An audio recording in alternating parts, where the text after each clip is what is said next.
how the questions will gonna come in the exam, and at the same time, which part of the specialty you have to focus more on, and that is called smart study, which we're gonna do today. Okay, so today's topic is hematology. Okay, the notes that I'm gonna share with you guys on the screen, uh, it actually contains both hematology and oncology. Okay, so oncology, actually, heme oncology is a single domain, but the thing is that oncology is a tougher subject, and we had specified a separate day for oncology. Okay, so today we will not gonna do any of the thing from oncology. We will only gonna focus on hematology. Okay, so if I'm gonna skip few things in the notes, don't get worried. We're gonna cover it on the day of oncology. Okay, so um, I really, really need your responses during the session. I do not want to speak on my own like I'm talking to the walls and I'm talking to the robots. No.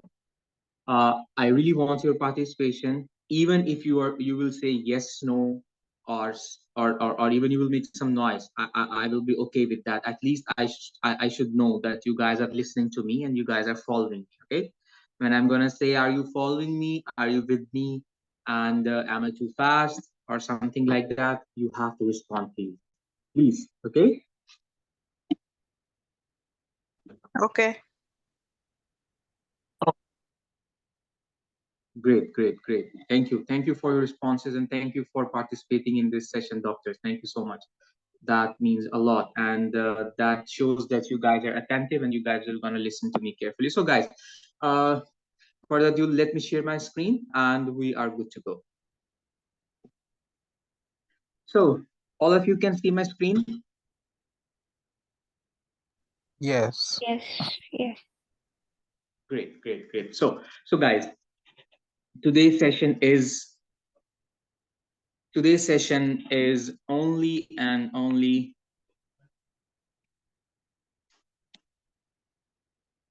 Okay, so today's session is only hematology. It's not oncology. Okay, these notes are combined, so that's the reason that's the only reason it's showing here. Okay, so it's only hematology. So guys, let's move into the session, and these notes are very concise, and they are colored notes. Like you can see that they are in different colors.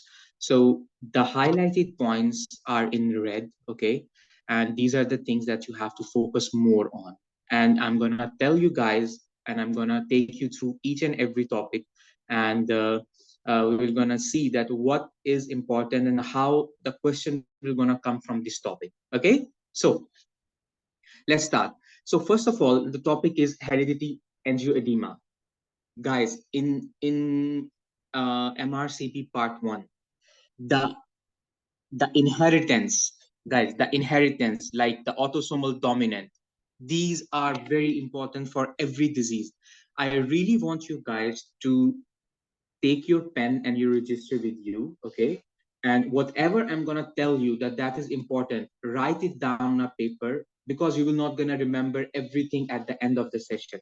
So guys, please write down on a paper, on your register, that you have to make your own notes. You have to make your own notes. What these notes will gonna help is that at the end of your study time, like for example, you are left with 15 days, 10 days, you you will not be able to read whole of the past medicine or other things again. Your notes will gonna be there to help you at that moment. So during whole of this session, and when you will be self-studying, please make your notes. Anything that you think is important that can come up, write down. Like for example, let me tell you how.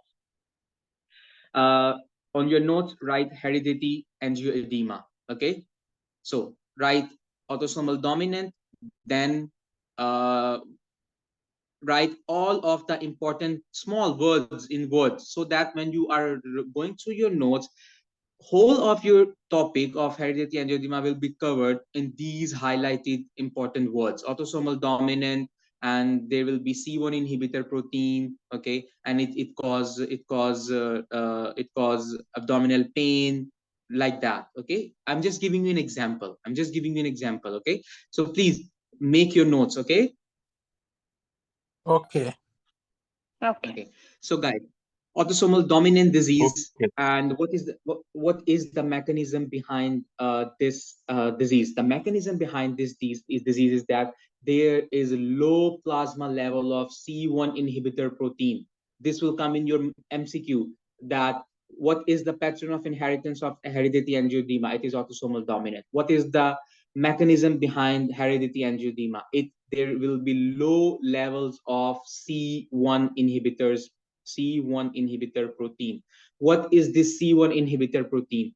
This C1 inhibitor protein, it is actually the protein which inhibit the level of bradykinin and kallikrein in the body.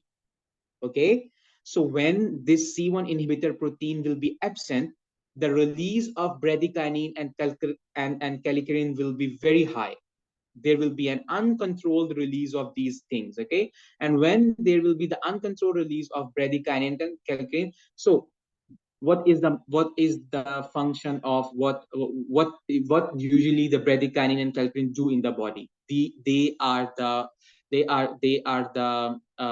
substance which are released in the body, and they will gonna cause edema, they will gonna cause cough, they will gonna cause respiratory symptoms, okay. So this is the mechanism behind this whole hereditary angioedema. There will be decreased level of C1 inhibitor proteins, and due to that, the level of bradykinin and kallikrein will go high, because there is nothing to control the release of these things, and then there will be the edema of the tissues, okay. And this will edema, and there will be a peripheral vasodilation. So we have already learned it is an autosomal dominant. There will be the release of there will be decreased level of C1 inhibitors, and because of that, bradykinin and kallikrein will be more, and because of there will be the effects of bradykinin and kallikrein, which will be the edema, which will be the peripheral vasodilation. Okay, so guys, moving forward, what else is important which can come into the exam in this thing? So the other thing that is important is its types. So you can see there are type 1, type 2, and type 3. Deficiencies in factor C4 and C1 elastinase inhibitor is a type 1. So guys, there are few things that are conceptual, and there are few things that you have to cram. Like those things doesn't make sense, but you have to cram it for the purpose of exam. So this is one of it. And in C1 esterase inhibitor levels in type 2, there will be C1 inhibitor levels are normal, but the enzyme is dysfunctional. Like the level will be normal, but the enzyme itself is dysfunctional, okay, due to which there will be the decreased activity, and due to which there will be increased bradykinin and kallikrein, okay. And type 3, clinical features of angioedema, but normal levels and activity of complement factor. For you to remember, only is type 1 and type 2. Type 1 is the most important one, in which there is a deficiency of C1 esterase inhibitor, okay. So how you will gonna check its investigation that it is the C1 level will be low. That's the important thing. And the very important thing which will definitely gonna come in the exam is this line. You have to focus on it and mark it. This is the most important line. The MCQs will be that the level of C2 and C4 during angioedema, hereditary angioedema: increase, decrease, normal, fluctuate.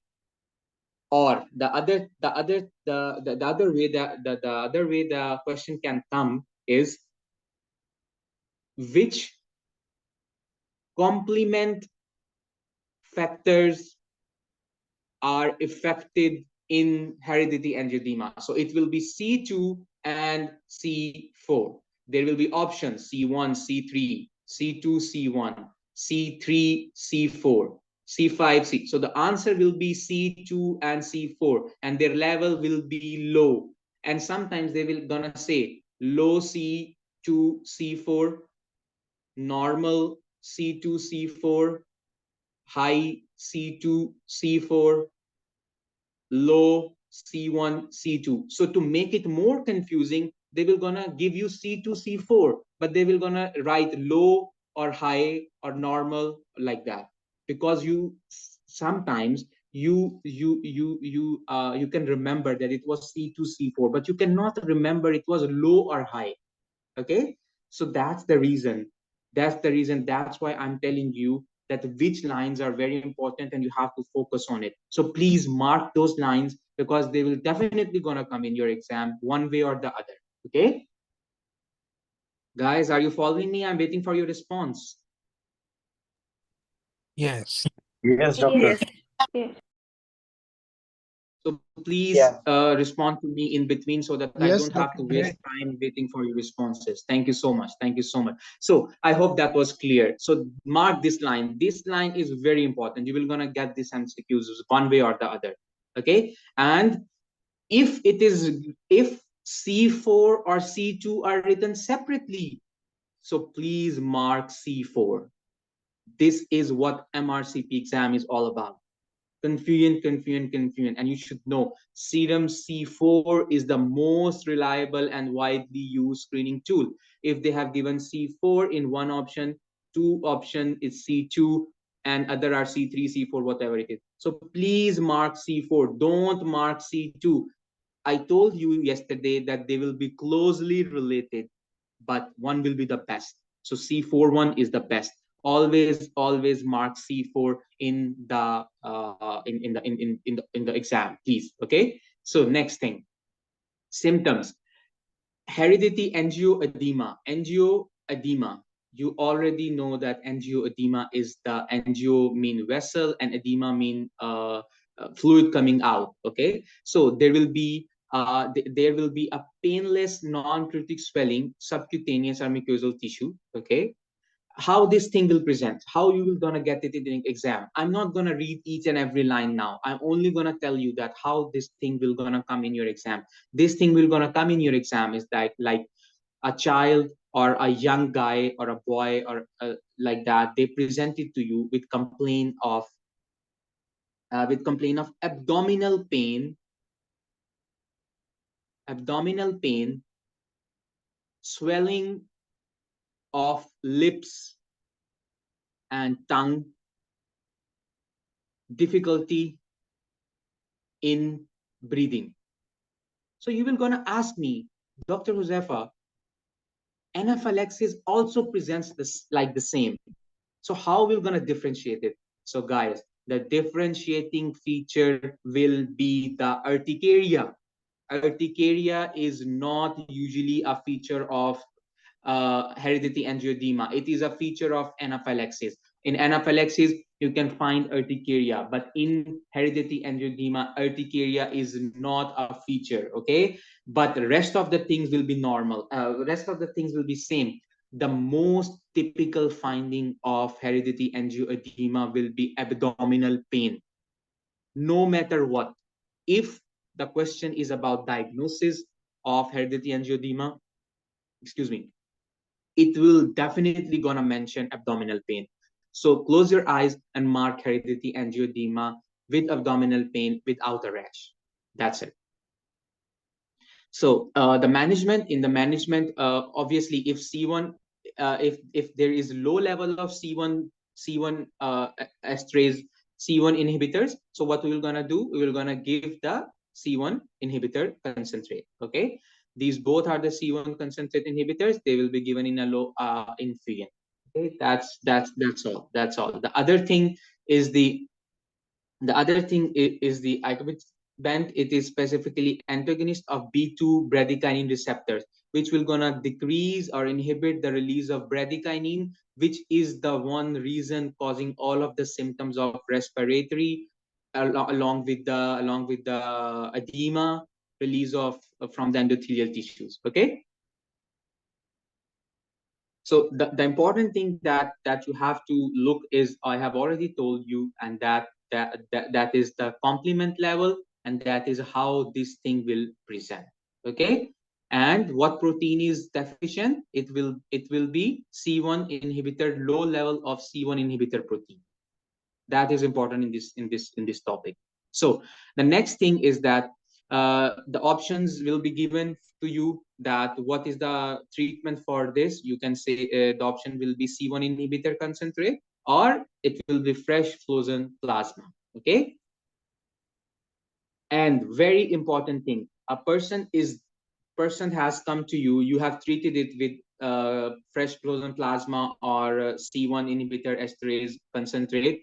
Now he is going home. Now he is going home. Okay, so you have to prevent the attack. Always remember, prophylaxis mean prevention. Most of the candidates, they mix this thing with the treatment. It is not a treatment. Treatment are these two things. Prophylaxis mean to prevent it in future. So the anabolic steroid, then danazole is the line of treatment to prevent. And for prophylaxis, guys, this is how MRCP exam is confusing. They will be giving you all of these options, and they will ask you for the prophylaxis. You will gonna take concentrate, which is wrong, because it is used for acute treatment. For prophylaxis, it will be danazole, it will be steroid, danazole. Always remember that. Okay, are you guys following? Yes. Yes. So Yeah. guys, Yes. don't please don't panic, or don't think that how you will gonna remember all of these things right now.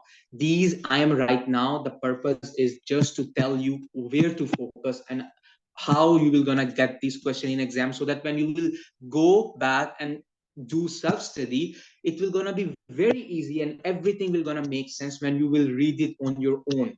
Okay, so that's, I know you haven't read any of these things, most of you. Okay, but right now I'm not here to help you learn these things. I'm here to tell you where to focus on and how the question will gonna come in exam. Because when you will gonna read back and you will gonna go through these, you will gonna remember that Dr. Zephyr told us that this is how this will gonna come. And when in exam this thing will come, you will gonna see that either it is prophylaxis or it is the acute treatment. So that's how you will gonna choose the correct answer. Okay, so right now, if anything is not making sense, don't worry, just note down the things I'm telling you, that what points are important. Note down on a separate register. Prophylaxis, danazole. Acute treatment, this.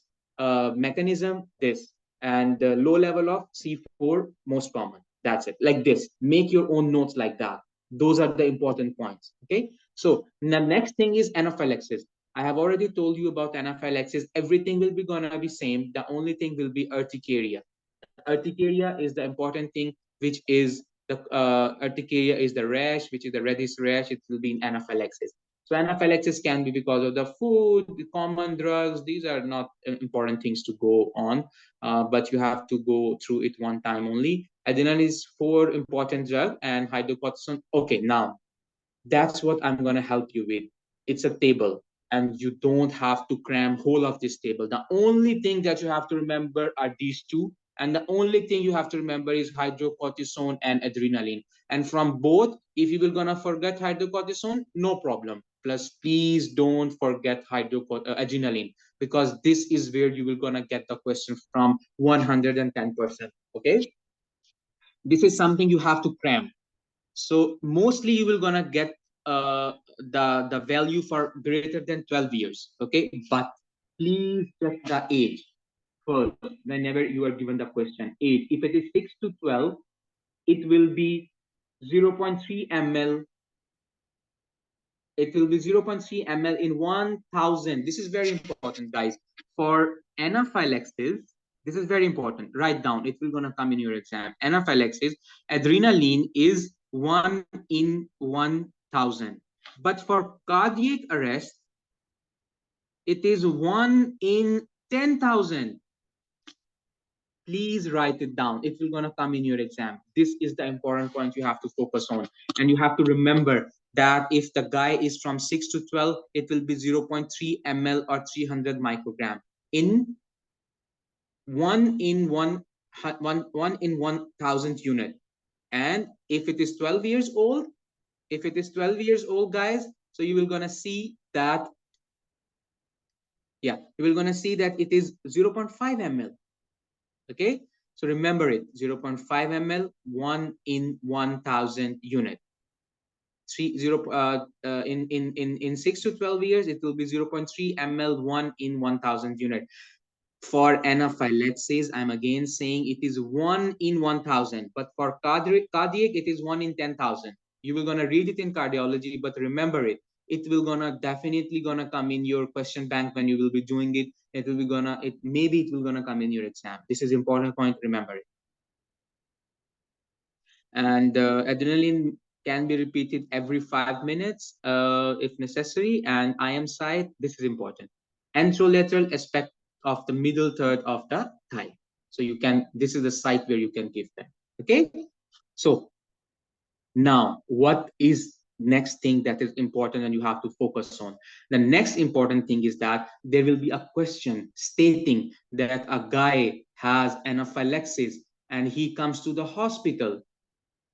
How much time will you gonna keep him in the hospital? So it will be 12 hours, guys. You cannot send a patient. It will be written. What will be your action? What will be your action after a guy has been treated with anaphylaxis? Even if he has been treated, the option will be send him home, observe for 4 hours, keep for 12 hours in hospital, send to specialist. The answer will be keep him under observation for 12 hours. Very, very important point. This is how the question will gonna come in the exam. Okay, because it is a biphasic reaction.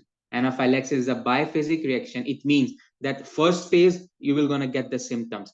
There can be a second phase in which you will gonna again get the symptoms. That's why it's a biphasic, and you have to keep the patient 6 to 12 hours in the hospital under observation. Okay. And what is the level, how you will gonna diagnose that it is a true episode of anaphylaxis? Serum tryptase level. Serum tryptase level is the important test you will gonna do. It is very important. Serum tryptase. Anaphylaxis is serum tryptase, and it remain elevated for up to 12 hours.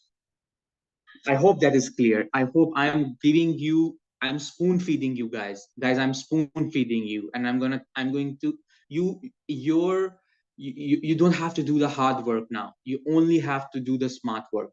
And you know what you have to memorize and what you have to leave that is not important. Okay? So please write down these points and focus on these points. It will be more than enough for you guys to pass this exam.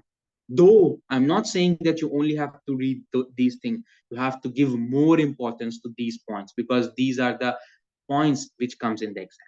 So the next thing is the blood products and transfusion. So guys, this blood products and transfusion, I really want you guys to read it from notes and notes. Everyone gonna be telling me, do you know what is notes and notes? Please tell me. Anyone who don't know what notes and notes is? Uh, where do we get the notes and notes I don't from? know. Don't worry, I'm gonna send a soft copy of notes and notes. Actually, it's a notes, it's a book which is which is basically written by Dr. Yusuf Abdullah, and it's a very, very lengthy book, guys.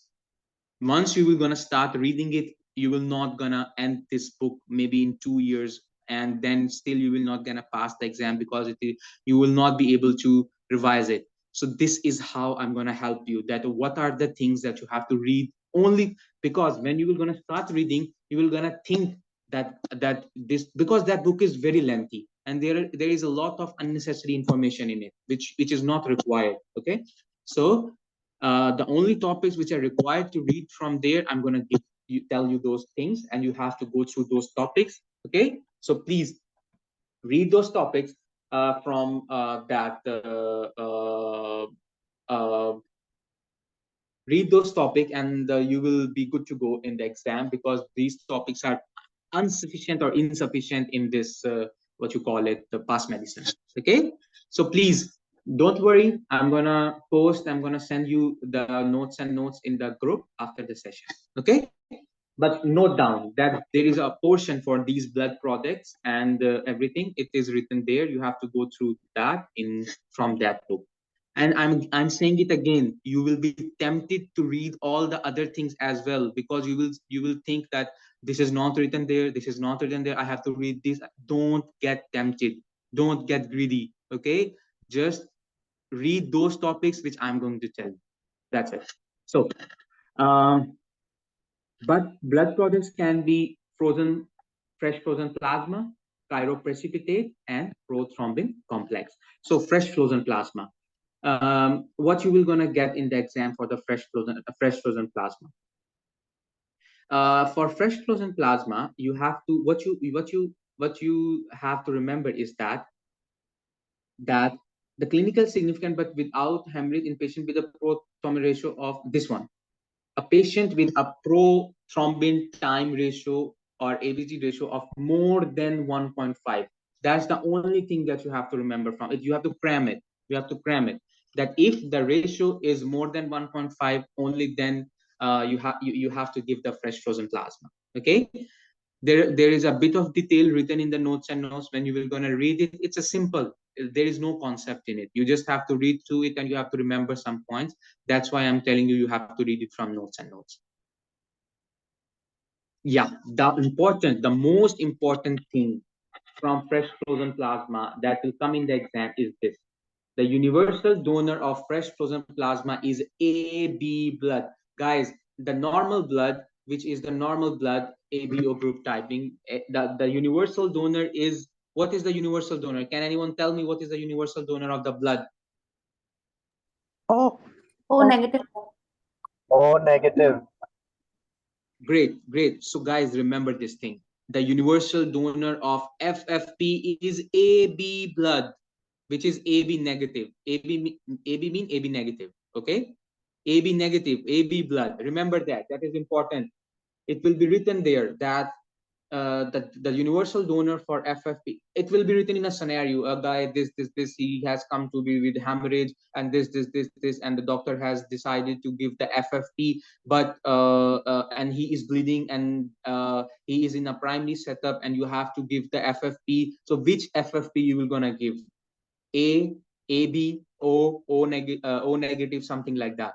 The answer will be AB.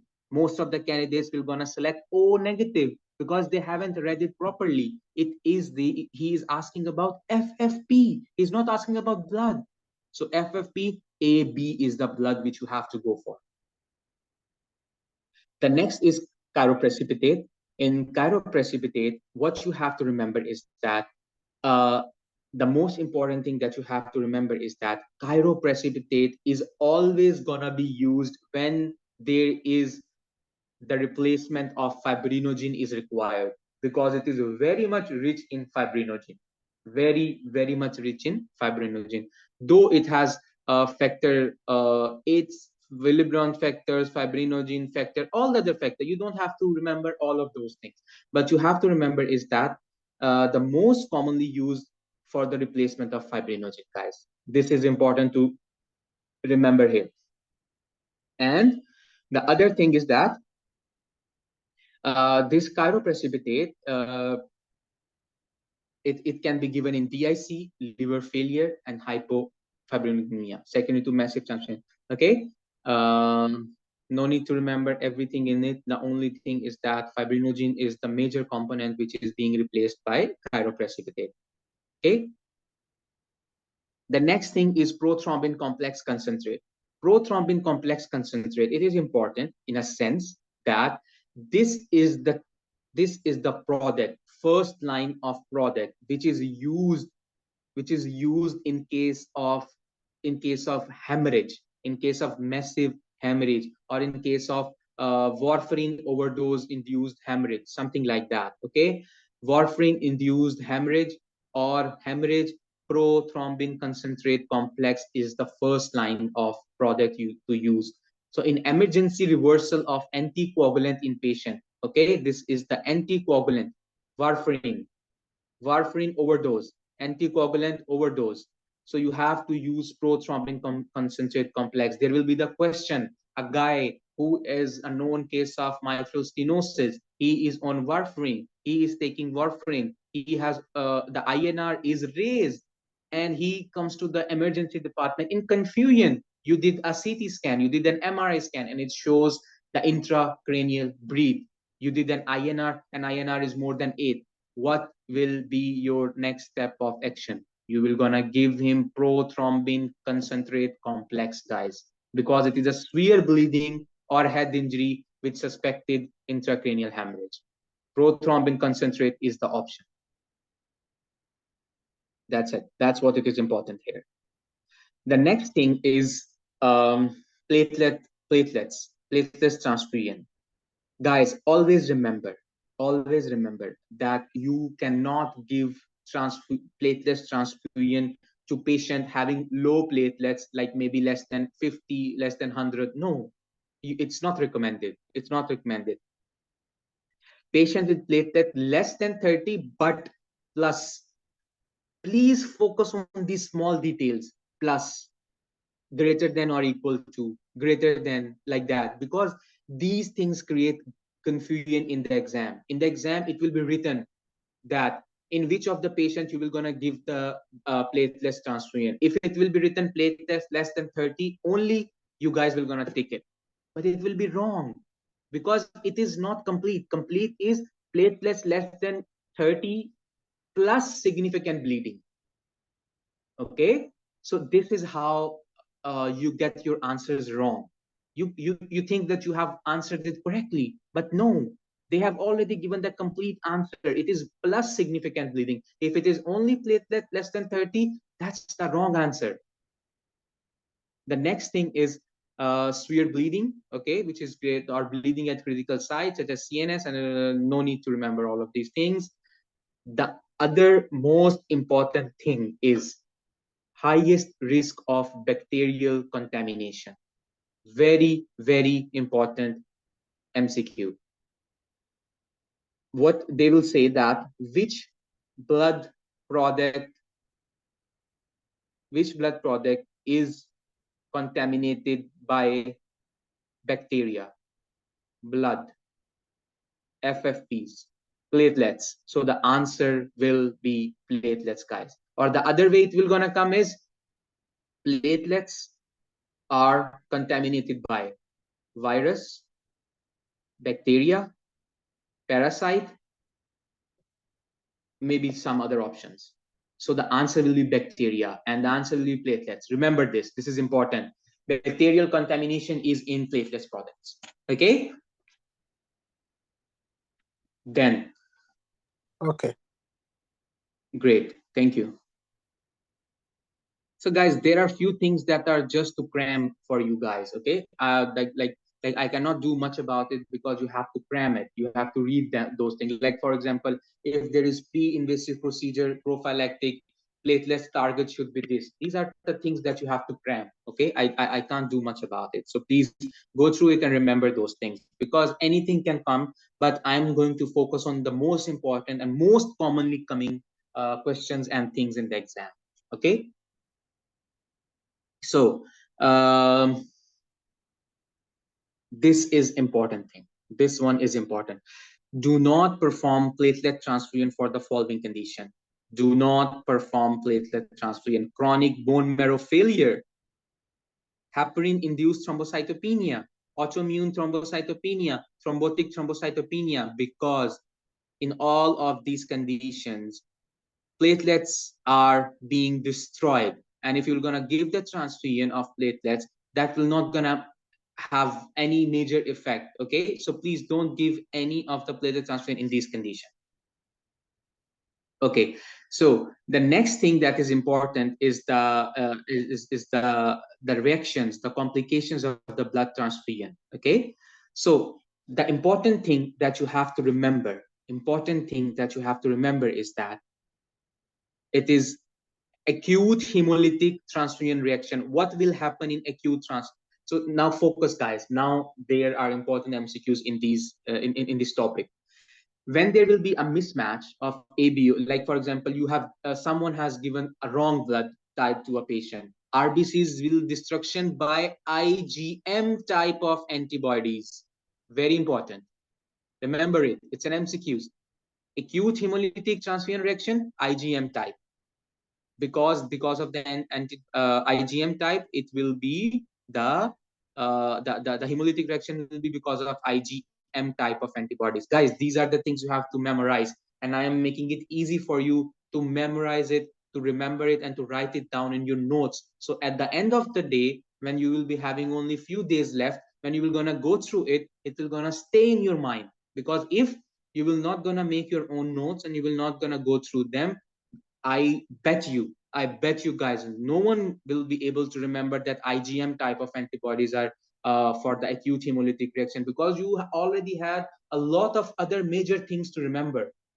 So this is why I'm asking you to make your notes, because if it will be written that acute hemolytic transfusion reaction, destruction by IgM antibody. So when you will gonna read it, you will never gonna mark the answer wrong, and it will gonna happen immediately minutes after transfusion. Fever, abdomen, we all know that what are the symptoms. Okay, agitation and hypotension. So what will you gonna do? Immediate transfusion termination, fluids, and following the lab. Okay, the complication can be DIC and renal failure, not that important. So the next complication is non-hemolytic febrile reaction. So in this, there is no hemolysis, only fever. Like you have given the blood, but the patient is not complaining of any abdominal pain, the patient is not complaining of any confusion, or the patient is not complaining of hypotension. The only thing is fever. So it is non-hemolytic febrile reaction.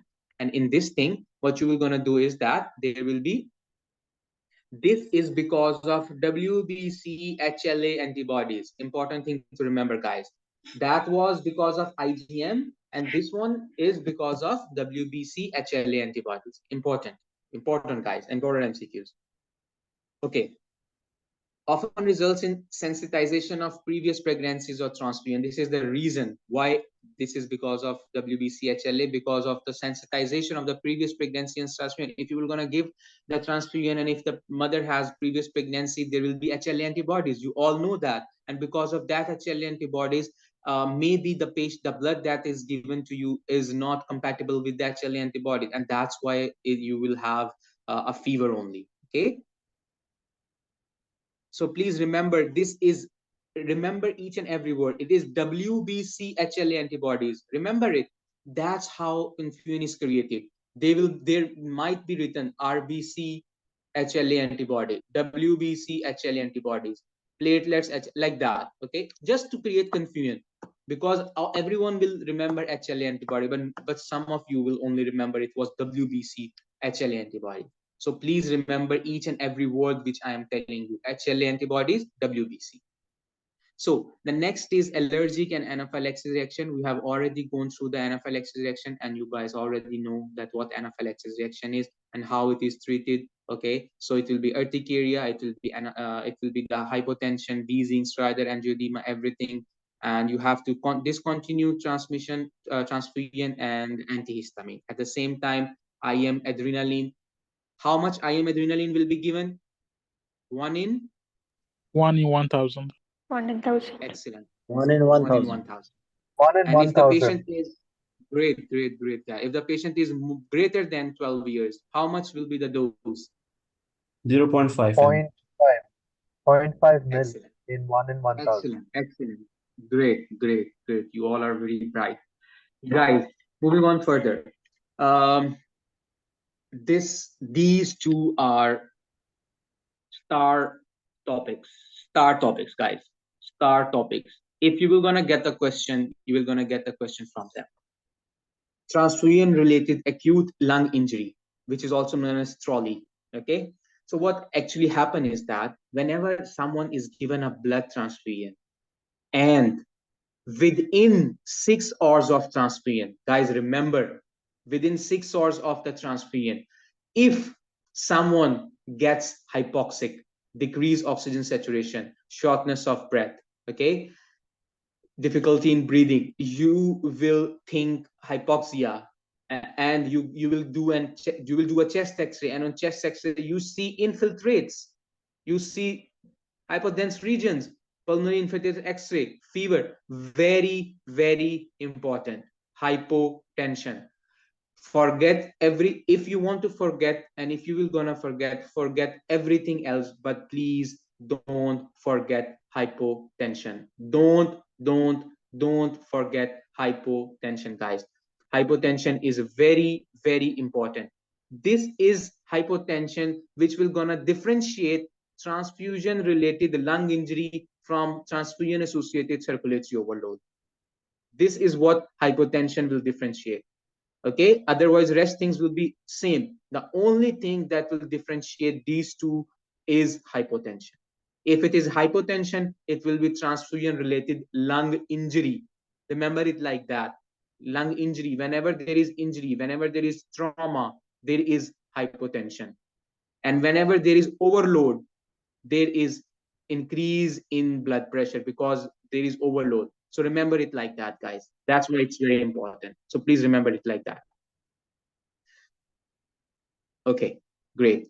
So transfusion-related lung injury, I have already explained it to you. There will be hypotension, hypoxemia, and there will be the infiltrates. Okay, so the next thing that will gonna come up for us is the transfusion-related circulatory overload. In overload, there will be pulmonary edema. You can see the infiltrate on the chest X-ray. Okay, you can see the shortness of breath. You can see the patient going into hypoxemia. The only thing is that the patient will be hypertensive, guys. Key difference from patient with trolley. Note it down. Very important. Very important. Very, very important. Okay. Okay, guys, are you following me? Does it make sense? Does it make sense to you? Yes, yes. Exactly.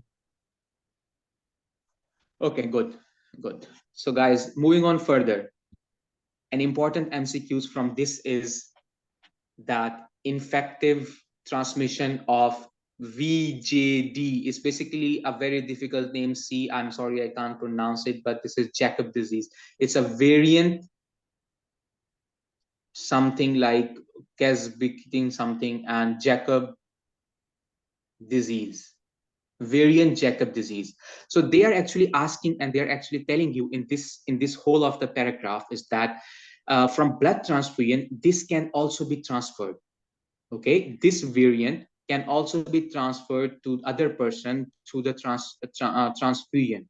But what happened is that they have did a lot of research and they have made some changes, and that's how they are trying to control it. And they are telling you that in late 1999, all donation have undergone removal of white blood cell in order to reduce any VJ variant effectively present. Then in 1999, plasma derivatives, fraction important plasma, rather than being fresh frozen plasma used for children and certain other group frequently transfusion is also imported. So they are just trying to give you an information, but the important thing is that there will be written how the MCQs will gonna come from it is that uh, which of the following can be transferred or transmitted or through the blood transfusion. So the answer will be CJD, Jacob disease, variant Jacob disease. And the other important thing is that this one, platelet concentrate are stored at room temperature. They provide a more favorable environment for than other blood products. Other blood products are in the refrigerator. Platelets can be stored at the room temperature. And that is the reason bacterial overgrowth is found in platelets. Remember it. So the next thing is latex allergy. In latex allergies, these are the common things you just have to read through it. There is nothing important. But guys, remember this thing. This thing is important.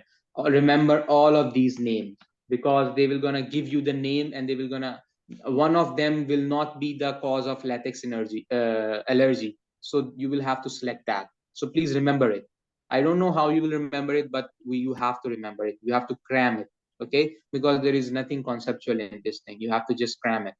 So there will be a question like that, and they will ask you that which of the following is not a cause of latex allergy. Or the other thing will be, they have written all other things, and only one of them will be written: banana, apple, avocado, chestnut, kiwi, and the mango, passion fruit, strawberry. So you have to select that one, guys.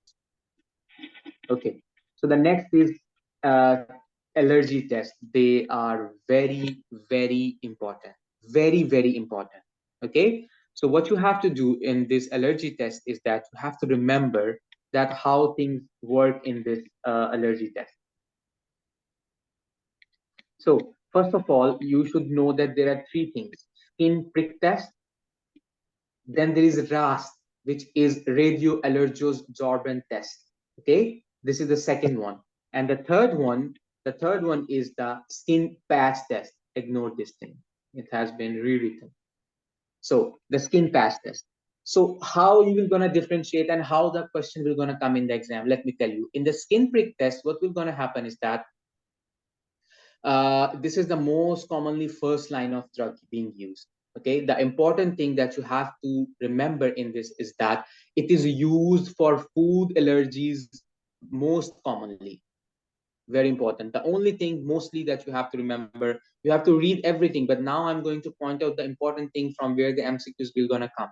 So this is the where the question will be that a guy is having this allergy, this, and then he has food allergies. Which test will you do?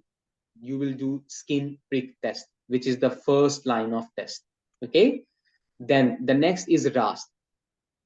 What exactly this RAS know? It determines amount of specific IgE that react specifically with suspected or known allergen. Remember it. Remember it, guys. Remember it. They will gonna ask you what is the mechanism behind RAS.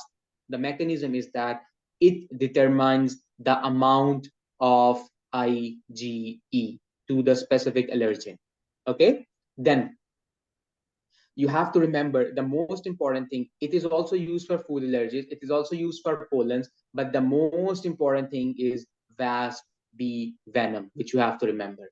Food allergies, first line, go for skin prick test. Okay, if skin prick test is contraindicated, okay, then you have to go for RAS, okay, in food allergies. But for the wasp and bee venom, directly you will have to click and select the RAS. Okay, so blood test may be used when skin prick tests are not suitable. Contraindication of skin eczema. If a patient's skin is not good and it has eczema, or the patient is already on antihistamines, so the skin prick test cannot be performed. So that's the reason you will go for RAS. Otherwise, if it is first line, you will go for the skin prick for food allergies. But for wasp and bee venom, directly you have to select RAS. That's the important thing.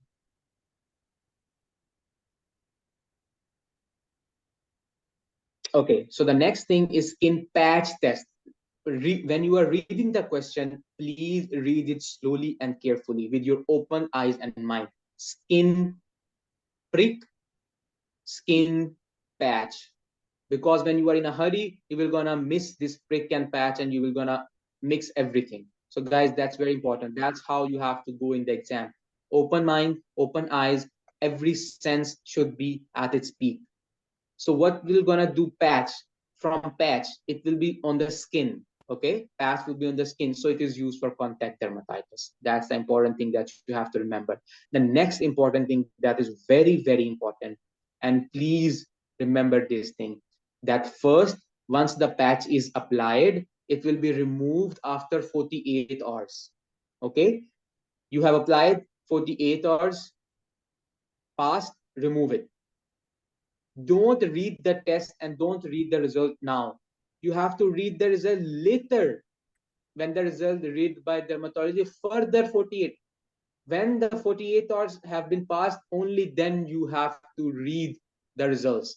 Remove the, you have applied the patch applied, remove it 48 hours, after 48 hours, then read the test further 48 hours. Remember it, guys. Remember it, remember it, remember it. Okay, because they will gonna confuse you with it. They will gonna confuse you with it. They will gonna say that a patch has been applied, okay, and 48 or and a patch has been removed, okay, after how much time, or they will gonna say a patch has been applied, after how much time you will gonna read the results.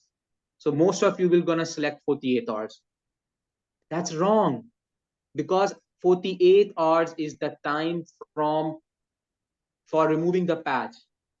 But once the patch has been removed, after removing of the patch, it will be 48 hours. So the total, you have to calculate total, okay, like that. You have to go for it. I hope that that makes sense. Yes.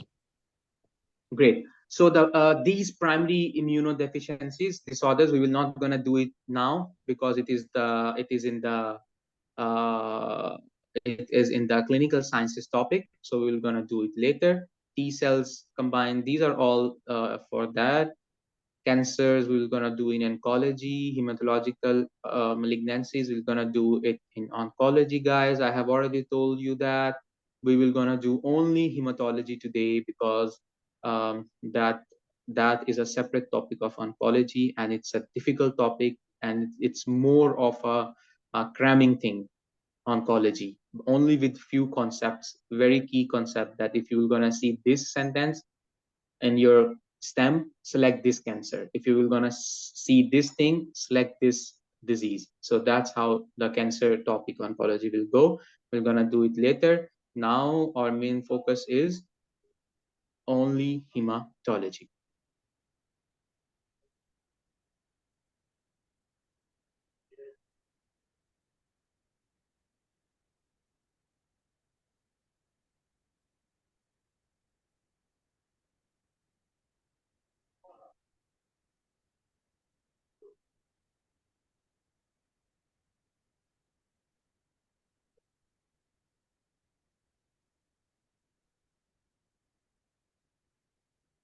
Okay, guys, very important topic.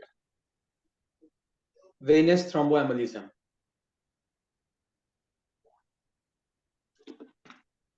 Okay, so venous thromboembolism, the important thing that you have to remember in this is thrombophilia screening. And in thrombophilia screening, what you have to do is that what we have to remember in this is that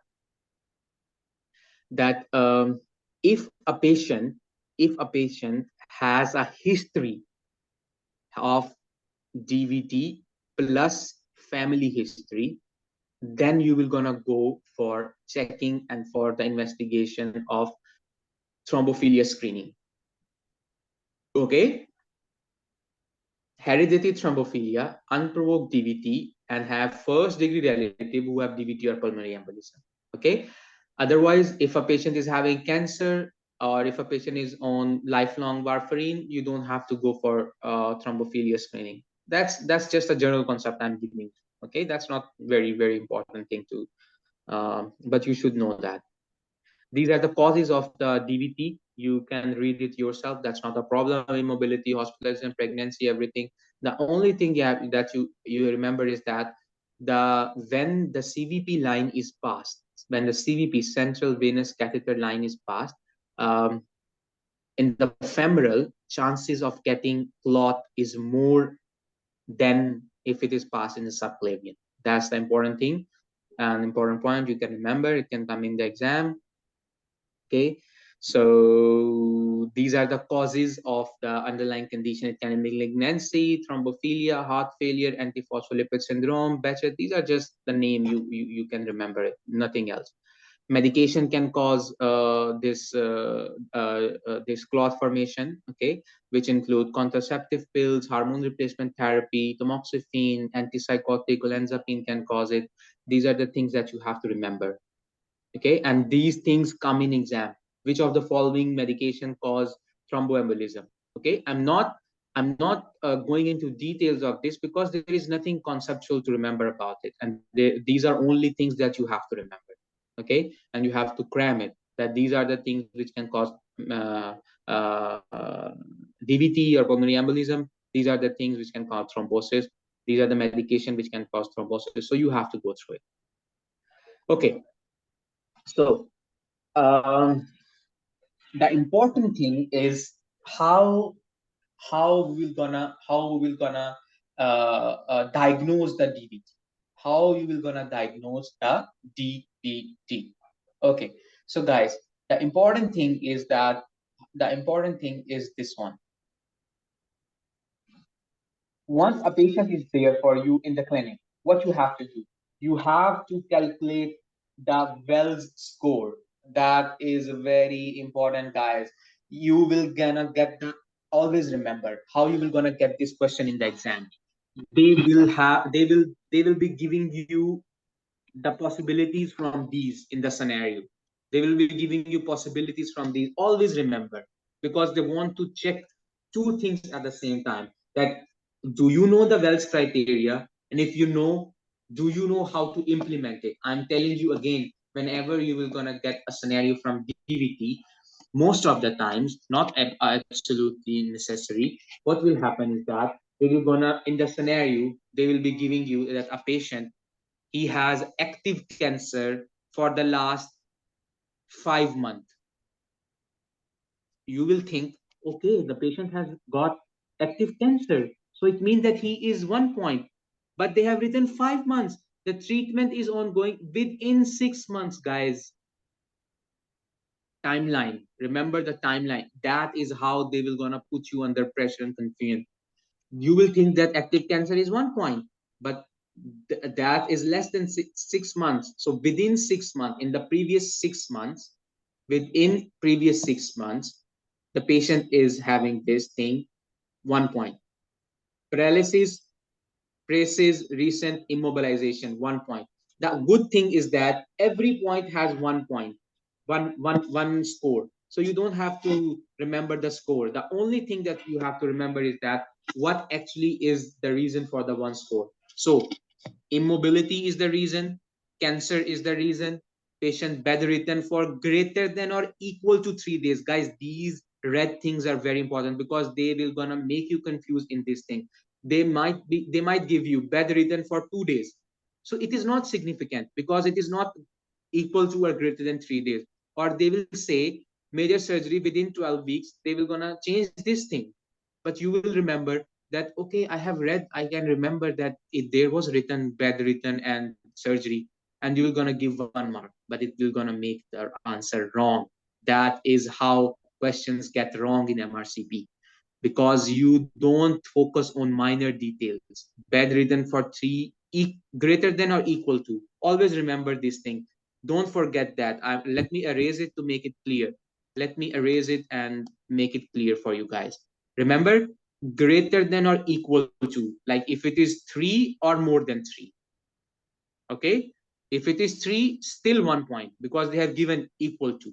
Remember this. Please remember this. That's the things that you have to focus on. Then localized tenderness in the legs, which is along the distribution of deep venous, entire leg swollen, calf swelling greater than 3 centimeter. Please remember this thing. Pitting edema, varicose veins, and previous history of DVT. These all carry 1 mark. So how you will gonna score it? If the score is 2 or equal greater than 2, remember it, there is an equal sign as well. Greater than or equal to 2 point, DVT is likely. If it is less than or equal to 1, it is less likely. Like if it is 1, less chances. If it is 2, more chances. Okay, and greater than 2 and less than and equal to. Remember this equal to sign. Don't forget it. So how you will gonna proceed? You have already applied the Wells criteria, which is very important. Please don't, because I'm telling you again and again, in the question they will be assessing your implication of Wells criteria as well, and they may ask you. Sometime the question is gonna come. They will have given you the question, and they will gonna ask you what is the Wells score, because they wanted to assess your knowledge about Wells score. Okay, so remember these points, and remember that what point get what like what are the points which are in the Wells criteria. That's important. So once we have decided that if the points are greater than or equal to 2, DVT is likely. There are more chances of DVT. So what you have to do, please remember this management. It is very important, because you will gonna get MCQs from this. It is very important. Then what you have to do, DVT, if you think that there are chances Wells score is greater than or equal to 2, the chances of DVT are more. What you have to do, you have to do the ultrasound of the leg, ultrasound of the leg within 4 hours. Very important. Within 4 hours, not more than 4 hours. Okay, within 4 hours. Okay, if the scan shows that the patient is having DVT, start it on anticoagulation treatment. If start it on anticoagulation treatment. And if wait please, wait.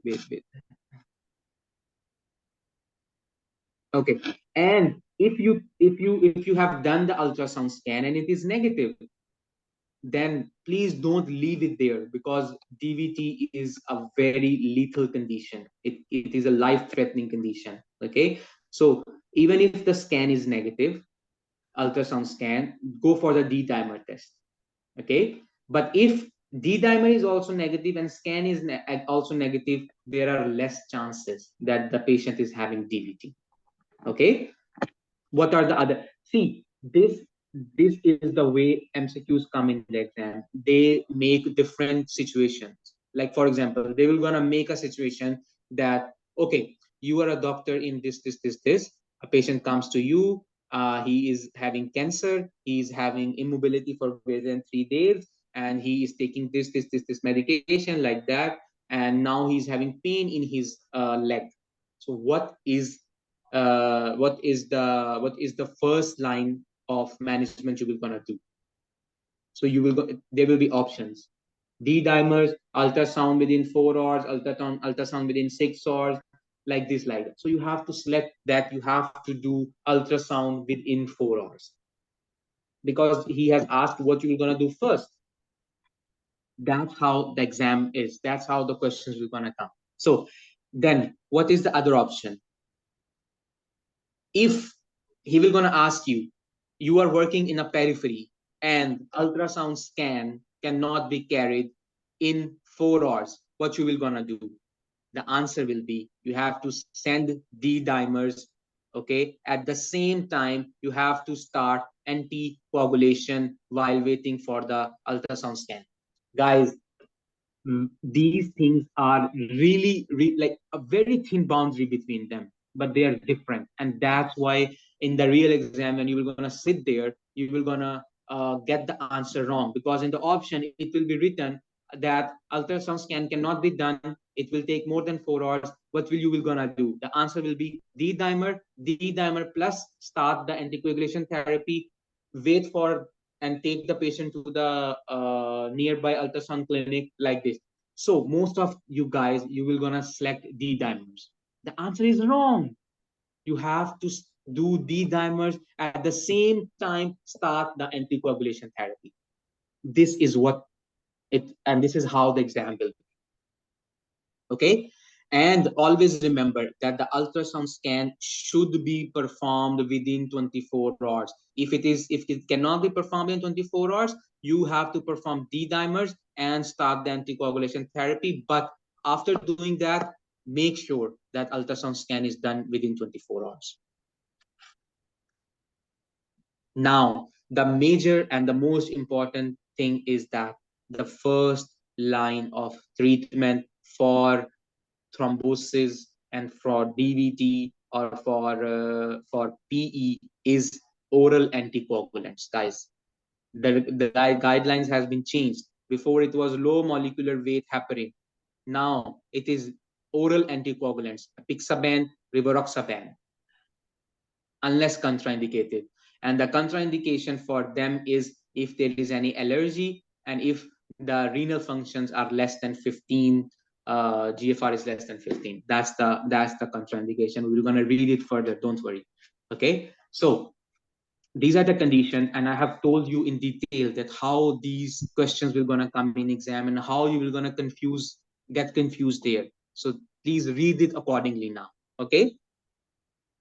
So the next thing is that they have told you that if the ultrasound scan is negative but the D dimer is positive, what you have to do? What you have to do is that D dimer is a non-specific test. Okay, D dimers can be raised in many of the other conditions. Okay, so you have to stop the interim therapeutic anticoagulation and repeat the leg ultrasound scan 6 to 8 days later. Remember this, guys.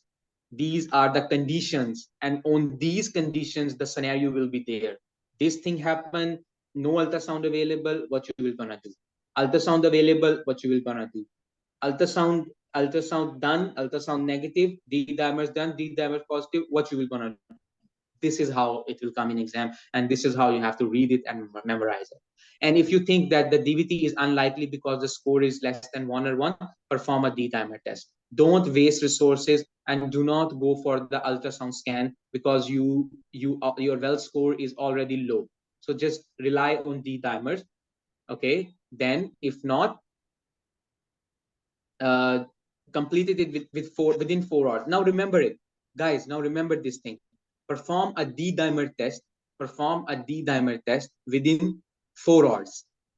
Okay. There it was written that proximal leg vein ultrasound, it should be done in 4 hours. But here it is written that within first 4 hours you have to perform the D dimer test. If not, start the anticoagulation therapy. Okay, until the results are there. If negative, you have to consider another diagnosis. If positive, ultrasound scan should be carried out within 4 hours. So the meaning and the purpose of this thing is that DVT is very important. It is lethal condition. You cannot take risk. You have to play with ultrasound as well as the D timers, and you have to make sure and you have to plan that how when you will gonna order ultrasound, when you will gonna order D timers, and what will happen if D dimer is negative, what will happen if ultrasound is negative. This is how you have to go through it. Okay, guys. I hope that is making sense. That is a bit difficult portion, but it is very important, and it will gonna make sense when you will gonna read it by yourself. I'm just gonna emphasize. I'm just emphasizing that you have to go through it very, very precisely because they will gonna twist things, and this is how they will gonna twist things. Okay, always remember that eyes only see those things mind knows. If your brain, if your mind does not know what is it, your eyes will never see it. So I'm trying to train your brain that this thing can happen, this thing can happen, so that your eyes can see those situations there. I hope I'm being productive for you guys here.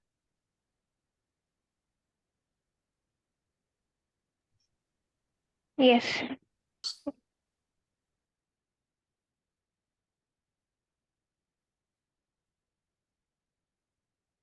Guys, are you following me?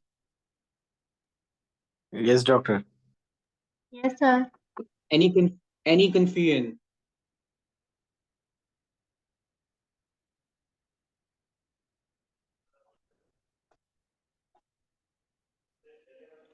Guys, any confusion, any suggestion, anything you want to I say? have one question, doctor. Yes, If please. if the dimer is negative and uh, if we did ultrasound and the dimer is positive, then we repeat the ultrasound after how many? 6 hours or six Sorry, days? I couldn't get it. I couldn't get what you were saying. If the ultrasound is negative and we did the dimer and it was positive, so what is Yes. the, we will repeat it after 6 days? Yes, that's what I'm telling you. That right now you cannot memorize everything. Okay, everything is written here. Like, see here. Let me tell you. Don't get worried. Just read it here. Every situation is written here. When once you will gonna read it yourself, it will gonna make sense in every way possible. But right now, I'm trying to help you to understand the situation. Read here that the scan is negative, but the D dimer is positive. You have to stop the anticoagulation and repeat the scan after 6 to 8 days. Okay. Clear? Yes, clear. Thank you. Great, great. So please don't panic and don't get worried that you are not understanding each and everything now. Your only focus should be that how you have to study, how you have to read, what you have to read, what you have to pay more attention to. Okay, because you will never gonna be able to understand things unless you will gonna read it yourself. Okay, after this session, after you are doing self study, so don't worry about it. Okay, so the next thing is choice of anticoagulants. In choice of anticoagulants, I have already told you that oral anticoagulants are the first line, and they are now being used. And these are the most important thing that you should remember, that the first line of treatment, oral anticoagulants. Okay, but if oral anticoagulants are contraindicated or they are not suitable, then you have to go for low molecular weight heparin. Okay, or you can go for low molecular weight heparin with vitamin K antagonist, which is actually warfarin. Don't get confused. Anything you get confused with, search it, Google it, or text message me or text message in the group.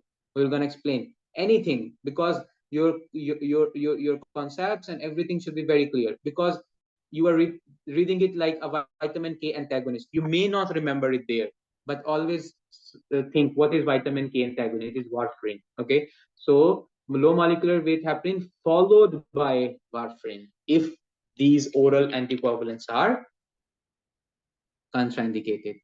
And what if the patient is having an active cancer? Okay, previously, guys, I am telling you again and again, focus on the words. Previously, lower molecular weight heparin was recommended, but now new guidelines, oral anticoagulants, apixaban, rivaroxaban, they are being used for active cancer. Okay, active cancer patient, it doesn't mean that it will treat active cancer. It means that a patient with active cancer and has DVT or has pulmonary embolism, they will gonna be treated first line with oral anticoagulants, not low molecular weight heparin. Then I told you, in renal impairment, if it is renal impairment and less than 15 per minute, low molecular weight heparin or unfractured heparin is used instead of oral anticoagulants, because they are contraindicated in renal failure. And if a patient has antiphospholipid syndrome, then low molecular weight heparin followed by vitamin K antagonist warfarin should be used. In antiphospholipid syndrome, oral anticoagulants are not preferable. Low molecular weight heparin and warfarin are considered. Okay, always remember this thing. Now, what should be the length of anticoagulation? I'm gonna make it very easy and very precise for you guys. So the length of anticoagulation is can be from 3 months to 6 months. If there are two types of thromboembolism. One is provoked and the other is unprovoked. By provoked, they mean that there is a cause of it. Okay, but for unprovoked, it means that there is no cause underlying. You cannot find the underlying cause of it. Okay, so it is called unprovoked. So for provoked anticoagulant, it should be at least 3 months, and then it should be reviewed. But if the reason is unprovoked, then it should be at least 6 months. I have made it very easy for you so that you don't have to you don't have to struggle much about understanding it. Okay, provoked, unprovoked, right?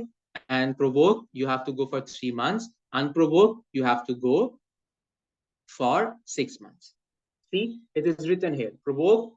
What you have to do is that initial 3 months, then review. Okay, for patient up till up, it can go review. Then it can go up to 6 months. But for unprovoked, you have to go for 6 months.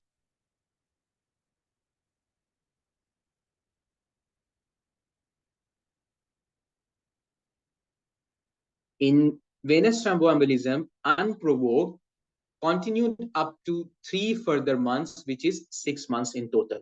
Remember, okay? Unprovoked, 6 months. Remember it. Pregnancy in pregnancy is a hypercoagulable state, so there are increased chances of getting pulmonary embolism and DVT. And this is important that there is decrease in protein S levels, okay? And there is increase in factor 8, in factor 7, 8, 10, and fibrinogen. Guys, these things are the one you have to cram, okay? So please, you have to read it. And warfarin is contraindicated in pregnancy because it is teratogenic. So low molecular weight heparin or unfractionated heparin is used. Guys, the next topic is disseminated intravascular coagulation. What you will gonna have in this topic is in the exam, how this topic will gonna come. The only thing that will come from this topic in exam will be that they will give you the lab values, okay? And they will gonna ask you what is the reason, what is the diagnosis, okay? So the important thing that you have to focus in DIC is the lab values, that what will be the blood results in a patient with DIC, because that's where the question will gonna come from. Write it down for you guys. Lab values, you have to write it. Lab values are important for DIC because that's the whole scenario. They will give you a scenario like this. There is a guy who has severe trauma or who has cancer. Mostly these are the two scenarios, either severe trauma or either cancer. Present to you, he is unconscious on ventilatory support, and antibiotic is going on, things are going on. His blood test results show this. Patient is having a stroke on this one CT scan. Patient is also having purpuric rash on the skin. Okay, and these are the lab values. What is your diagnosis? So guys, lab values in DIC are very important. Let's go through them and let me tell you that what DIC is. So basically, don't read it. I'm gonna make it very simple for you guys so that you should have a basic concept of it. And whenever the question comes, you will not gonna fail that question. So in DIC, what exactly happen is coagulation and bleeding both are going at the same time. I know that's quite unnatural, right? But what happened is that in DIC, small clots are formed. Multiple small clots are formed. Why? What will happen is that, let me tell you. For example, this is the blood vessel. Okay, this is the blood vessel. And in DIC, what will happen if there is severe trauma, if there is stress or something, there is endothelial damage. What will happen is that the anticoagulants will come in to heal this thing. At the same time, platelets will come in, and platelets will gonna aggregate here. Once the platelet will gonna aggregate here, total number of platelets and anticoagulants in the body, they are getting decreased because there is over aggregation and over collection of platelets and anticoagulants at this point. Okay, so what will gonna happen is that the clot will gonna get big, and it will gonna disrupt and microthrombi will be produced, and it will gonna go and stuck in different parts of the body. At the same time, when there will be damage from any other place, as you know that all of and most of the anticoagulants and platelets are already being utilized here, so the patient is going to bleed from here because there are no more anticoagulants and no more platelets to get attached here and stop this bleeding. So that is why there is coagulation, at the same time there is bleeding. So guys, this concept is clear or not? Tell me. It's clear.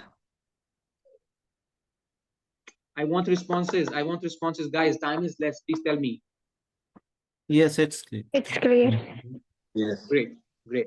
So this is just a, I know there is a big physiology behind it, but I'm just making it very simple for you guys for the exam, so that you don't have to struggle taking the concept and reading each and every physiology behind it. It is the simplest way I can explain it. And this is the simplest way to remember. And this thing will gonna help you remember the results value as well. The blood investigation values. Okay, so let's go on, guys.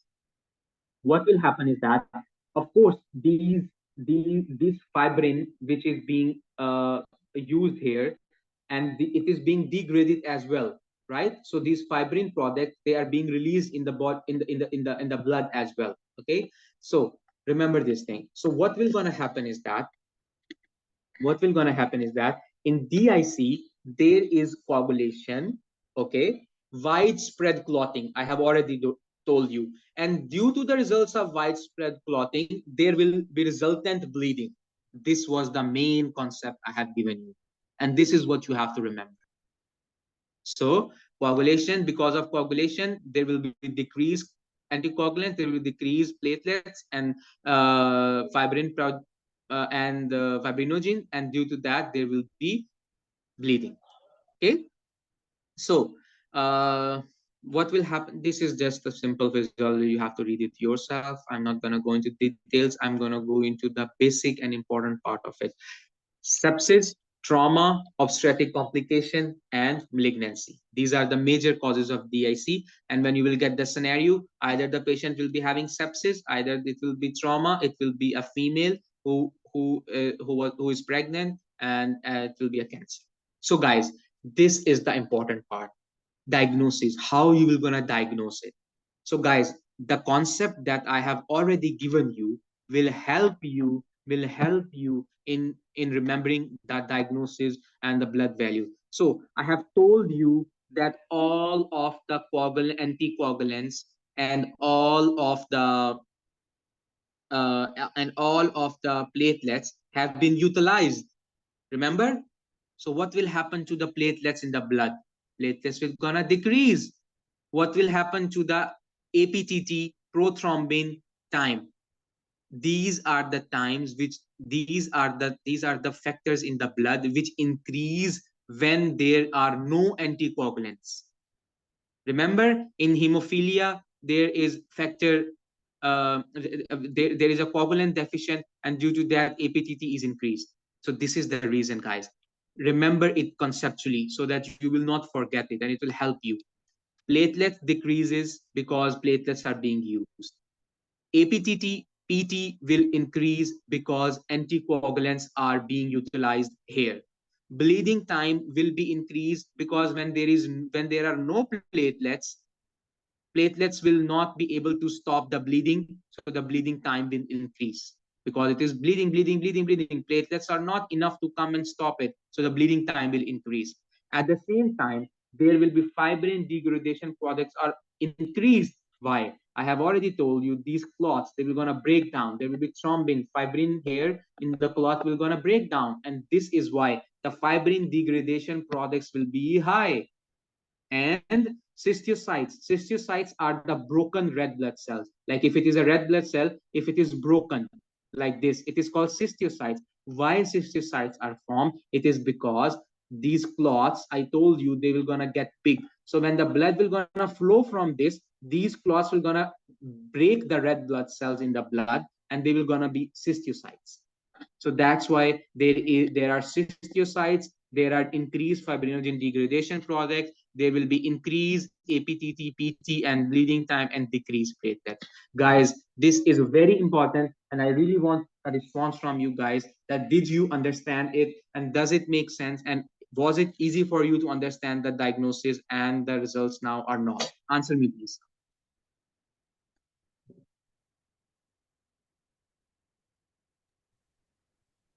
What about fibrinogen level?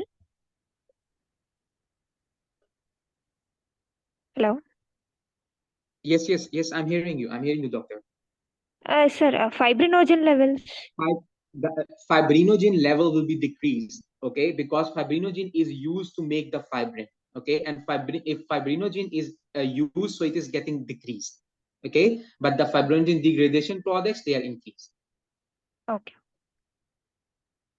Guys, this concept is clear or not?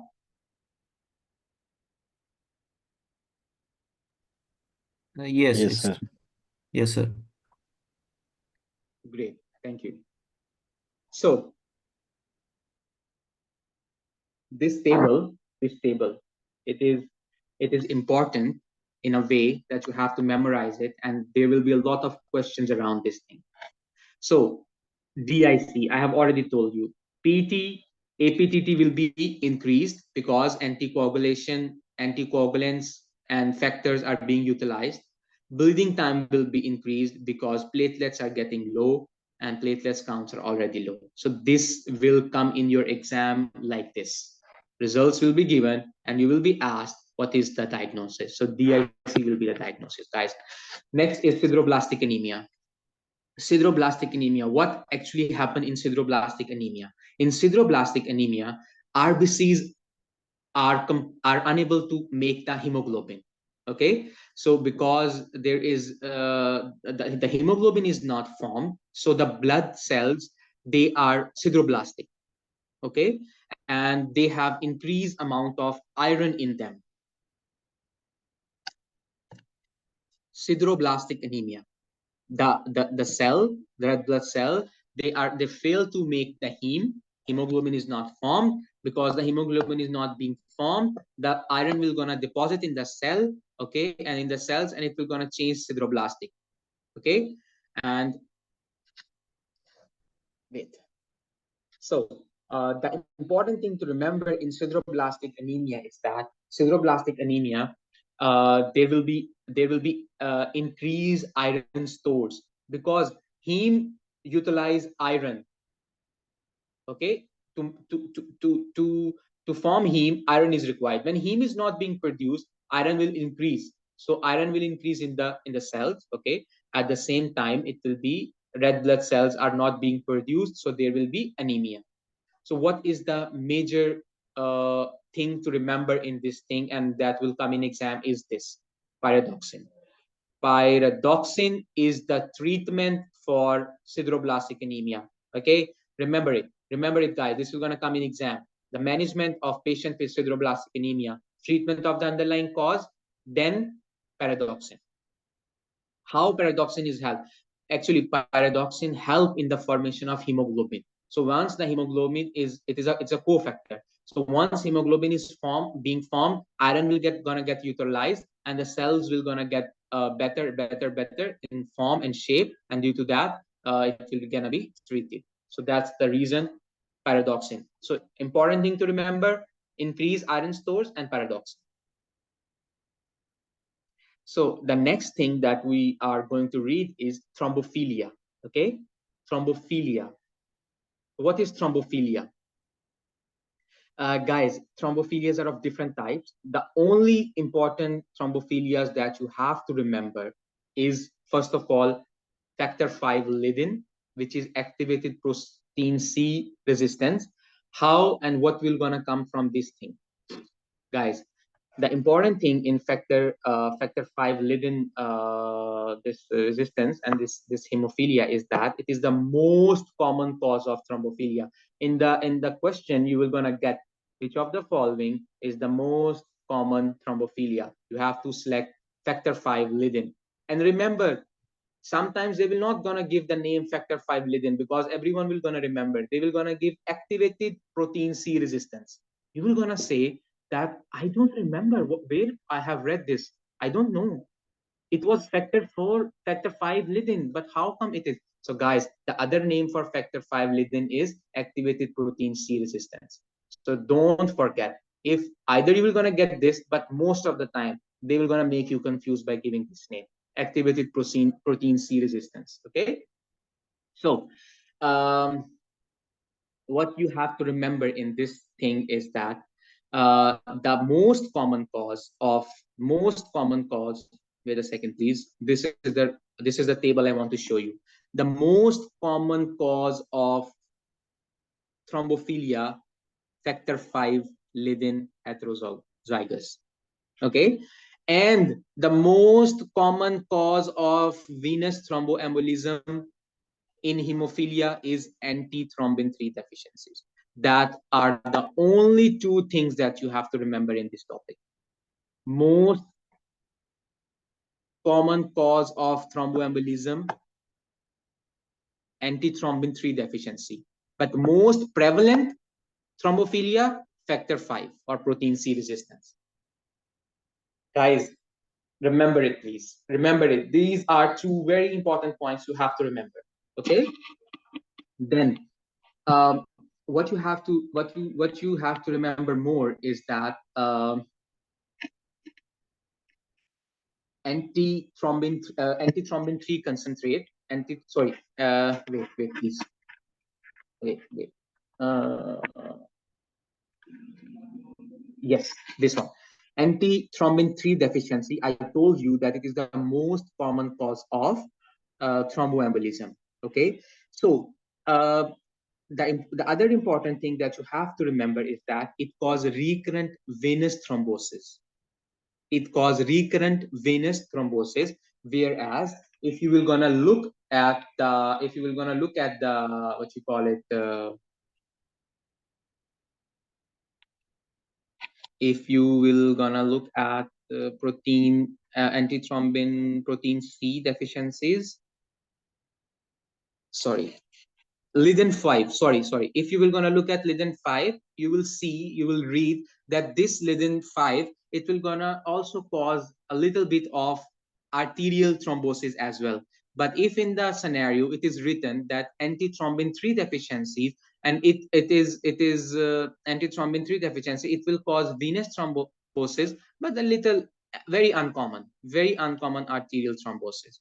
That's not an important point to remember. The only point to remember is that recurrent venous thrombosis is a reason for antithrombin 3 deficiencies. I have already told you it is 10 to 12 or 15%, and it is the most common reason for thrombosis, antithrombin 3 deficiencies. And the other important point, very, very important point, which I want to tell you is that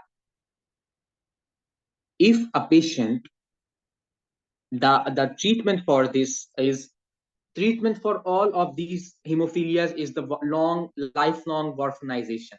Like lifelong, you have to give warfarin. Okay, but in pregnancy, as I already told you, that warfarin is contraindicated, right? Warfarin is contraindicated, so you will have to give heparin.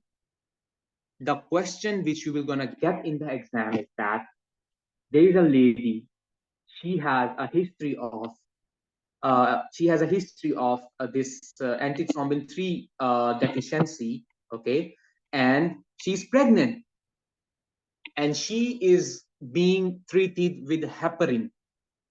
So how you will gonna monitor the heparin levels, or how you will gonna monitor the heparin in heparinization in this lady? The answer will be check antithrombin 3 levels in the body, check factor 10A levels in the body, factor 9 in the body, platelets in the body, something like that.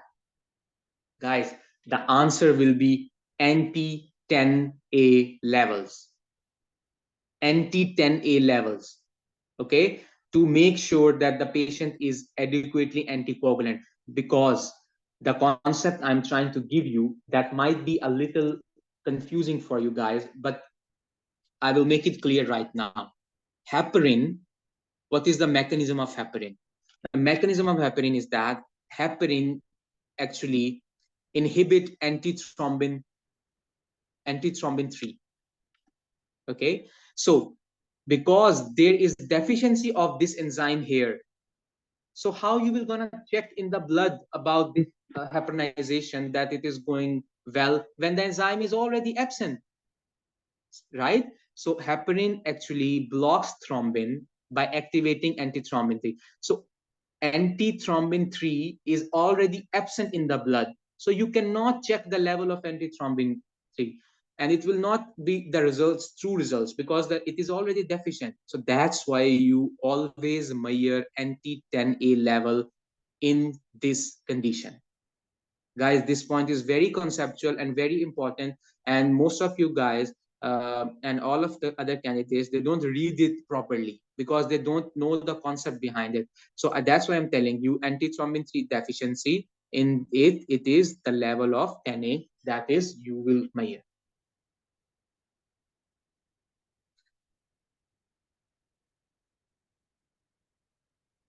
Then there is protein C deficiency. That's very common. That's not so important. The only thing to remember about this is that it is the protein C deficiency can also occur when we are starting warfarin, because in the start, when warfarin is started, the warfarin decrease the production of protein C in the start. Though this is anticoagulant. See, that's how you have to study for MRCP. Though this is anticoagulant, like it will prevent the clots, but initially it will gonna cause the deficiency of protein C, and because of that there can be production of clots. So that is why whenever you are going to start heparin in any patient, warfarin in any patient, you always give concurrent heparin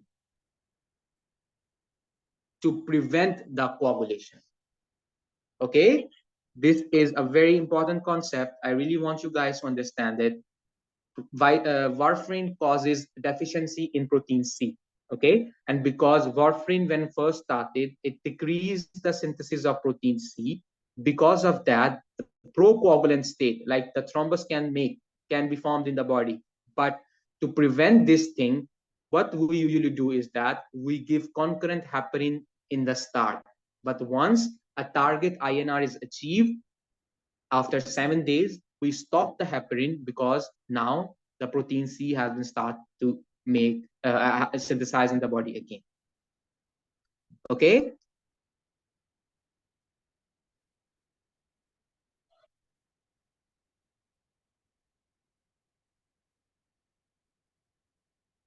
Guys, are you following?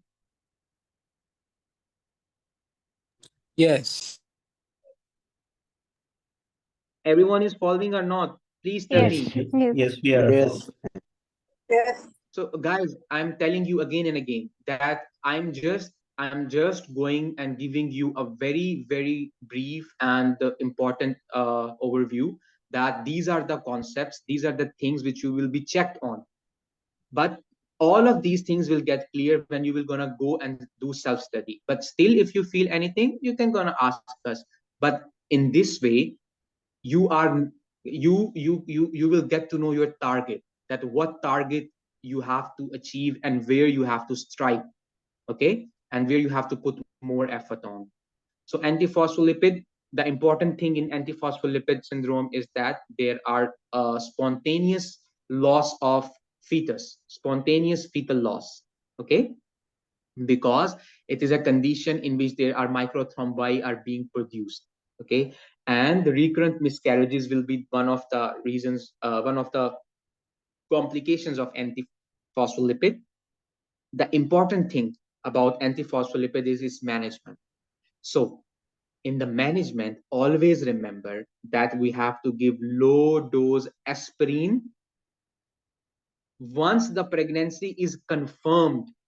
Like a lady comes to you, pregnancy is confirmed, she has a previous history of antiphospholipid syndrome, immediately commence him on aspirin.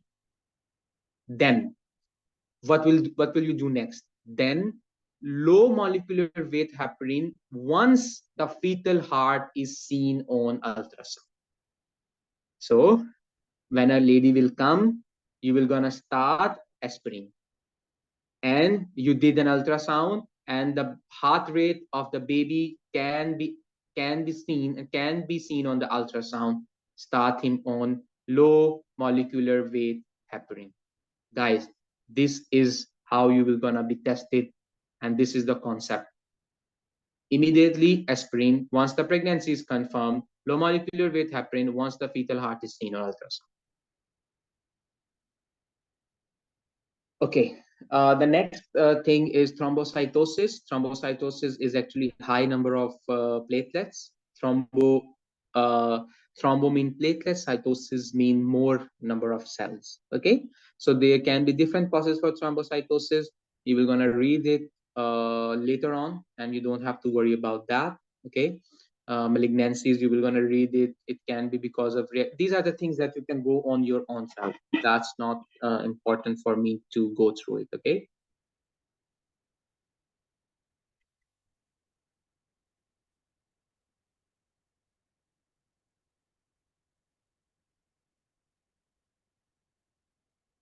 Okay, this is the important thing I want to tell you, that polycythemia vera, this is important.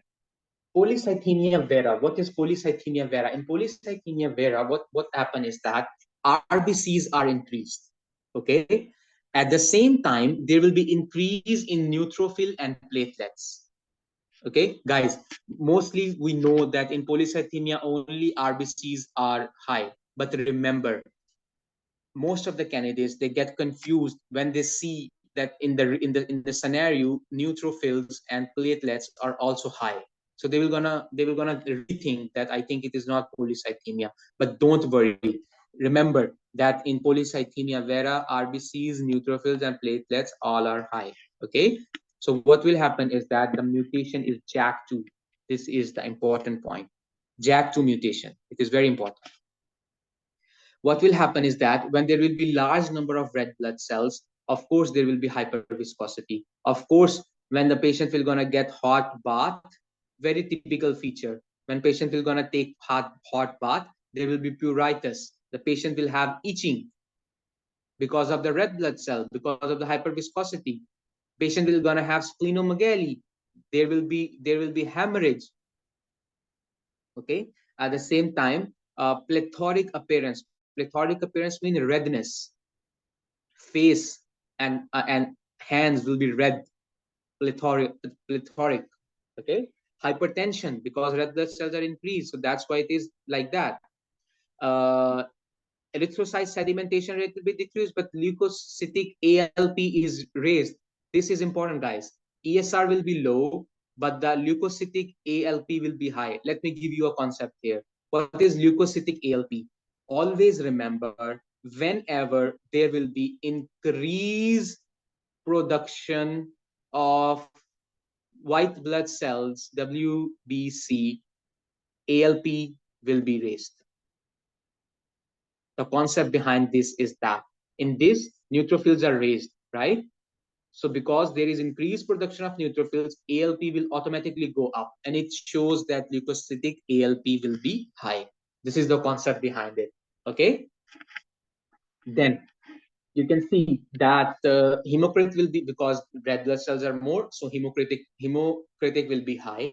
Okay, and the JAK2 mutation can be present, and at the same time it can be negative as well, but most commonly 95% JAK2 mutation is the reason for polycythemia vera. Okay, guys, so the next thing is, I have this is the criteria: JAK2 positive or JAK2 negative. These are the two reasons with which the polycythemia can present. Either it can be JAK positive or JAK2 negative mutation, and it requires both criteria. It's the criteria, guys, and this is the thing that you have to cram. There is nothing much to tell you about it. It is a criteria, because criterias are those things that you have to remember. A1, in which red blood cells increases, hemocrit will be more, and there is JAK2 mutation. Both should be present for JAK cause. and diagnosis required A1 plus A2 plus A3, or either any of the A. A is the major criteria, okay? Always remember, A1 is the major criteria here. That's why he's saying that either A or 2B. For example, raised red blood cells, hemocrit greater than 0.6, absence of JAK2 mutation, no secondary cause, splenomegaly, presence of acquired, nothing that I can explain it. It's just the criteria that you have to remember.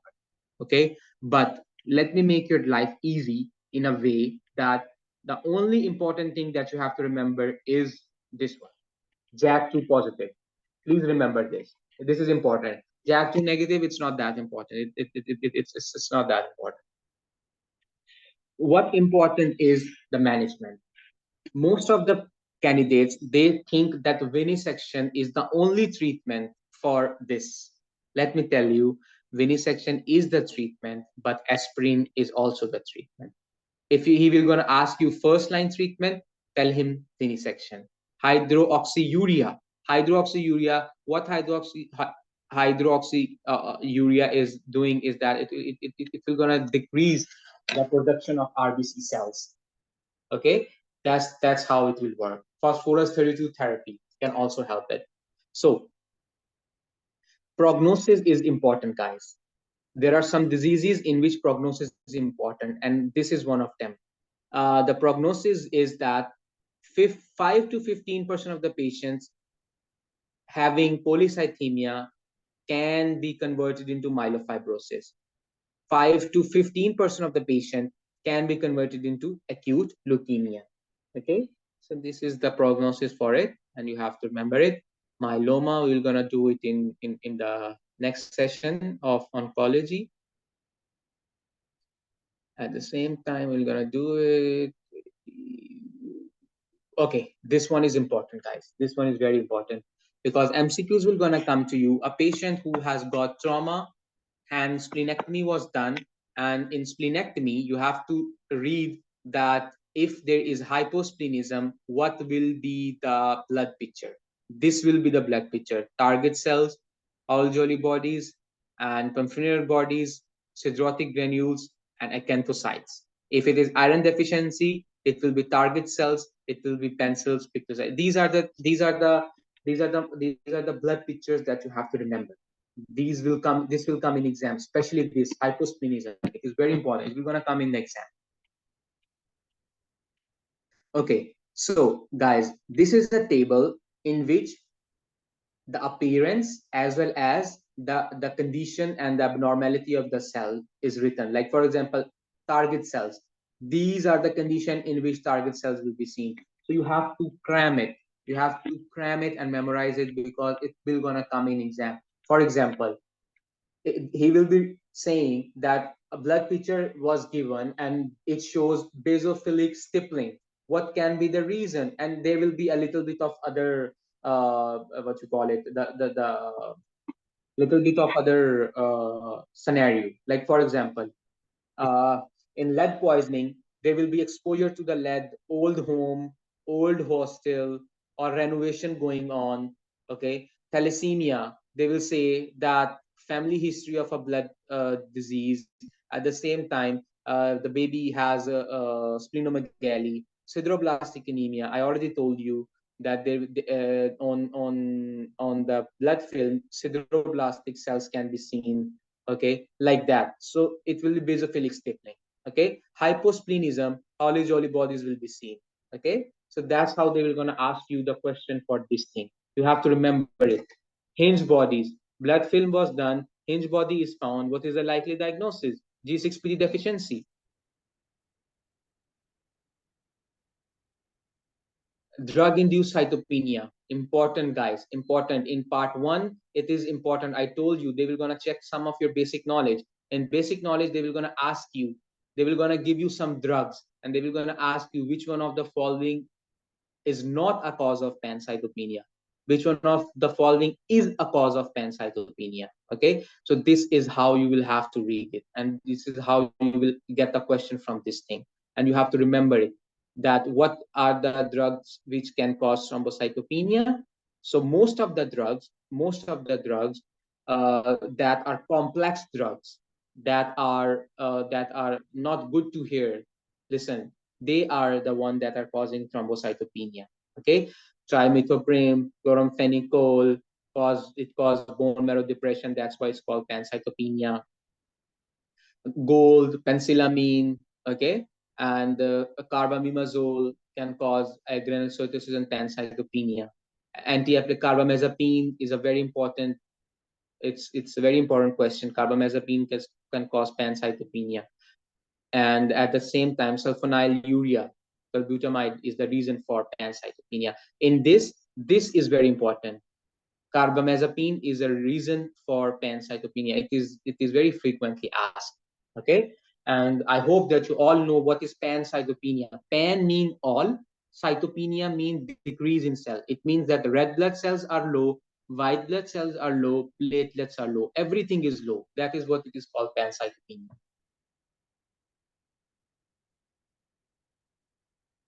Are you following me, guys? Yes. Yes. Yes, doctor. Okay, so the next topic is methemoglobinemia. The important thing to remember in methemoglobinemia, how this will gonna come in the exam. This will gonna come in the exam in a way that what will happen is there will be a scenario in which they will say that the patient um,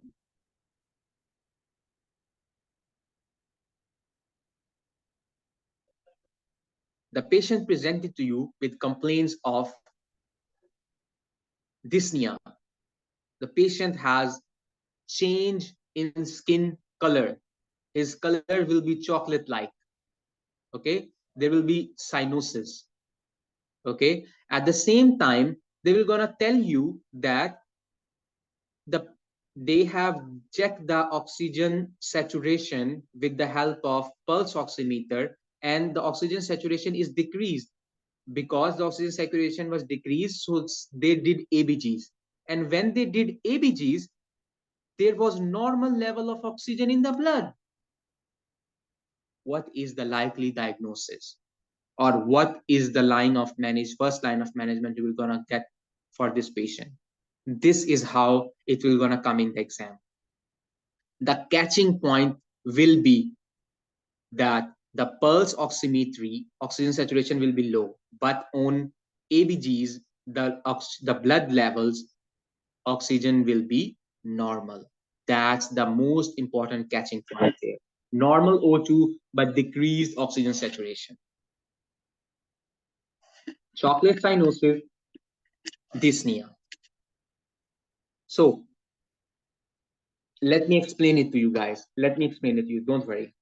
What happened is in methemoglobinemia is that hemoglobin normally, what happened is that it is in F2 form, but it is converted into F3 form. And in F3 ferric form, what happened is that this F3, it cannot bind oxygen. It cannot bind oxygen, and due to which what happened is that when the hemoglobin will not be able to bind oxygen. Okay, so let's go ahead. So what happened is that F3 has not the ability, it cannot bind to the oxygen, and when it will not gonna bind to the oxygen, what will happen is that there will be hypoxia. Okay, and because of this hypoxia the patient will be dyspneic. Okay, and what actually happened is, let me make it easy for you guys and let me help you understand it. This is the oxygen dissociation curve.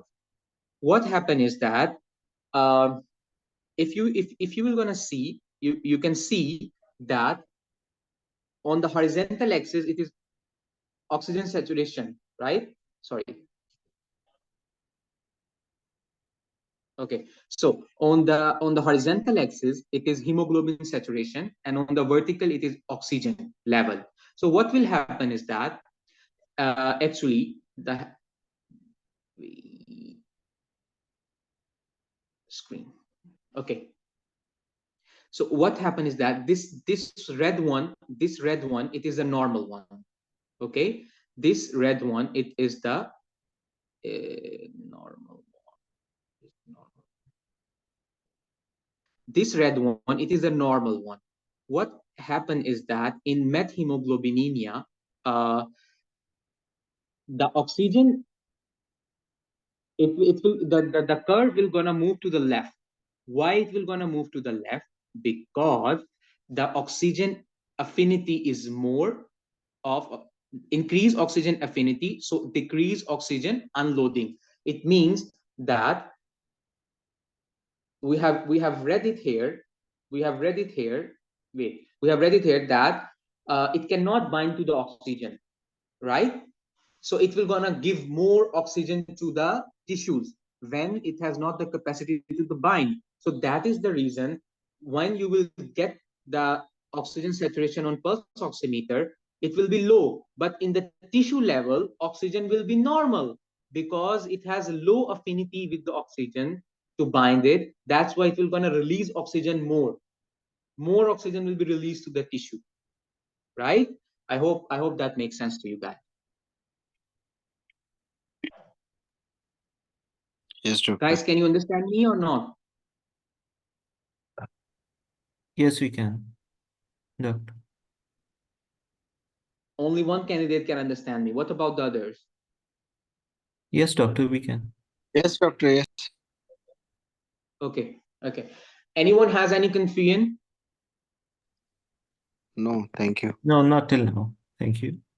Okay, okay. So guys, what happened here is that what happening here is that once the affinity of oxygen with hemoglobin is not good, it will gonna be released into the tissue, and that's why the normal saturation when you will gonna do the ABGs.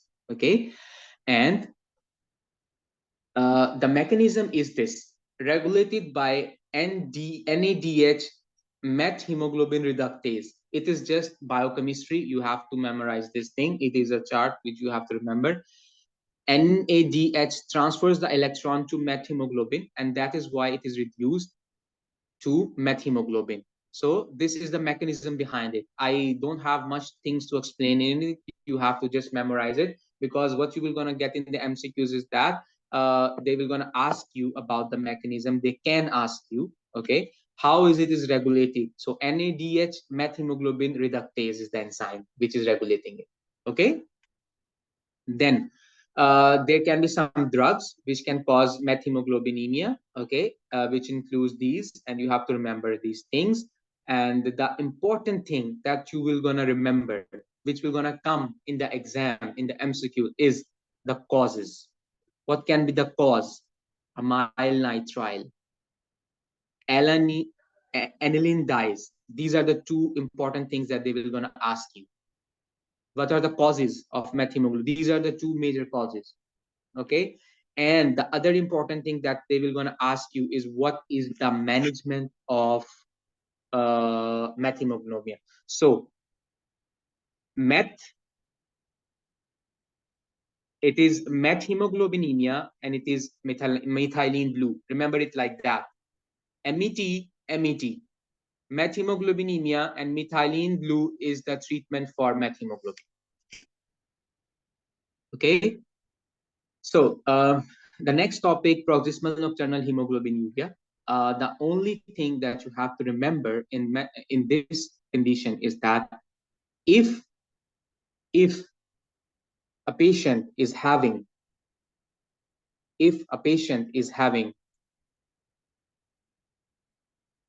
abdominal pain, thrombocytosis, and pancytopenia, like in this condition, the patient will present to you with a, see, this is the feature, this is the important thing to remember: hemolytic anemia, pancytopenia, and thrombosis.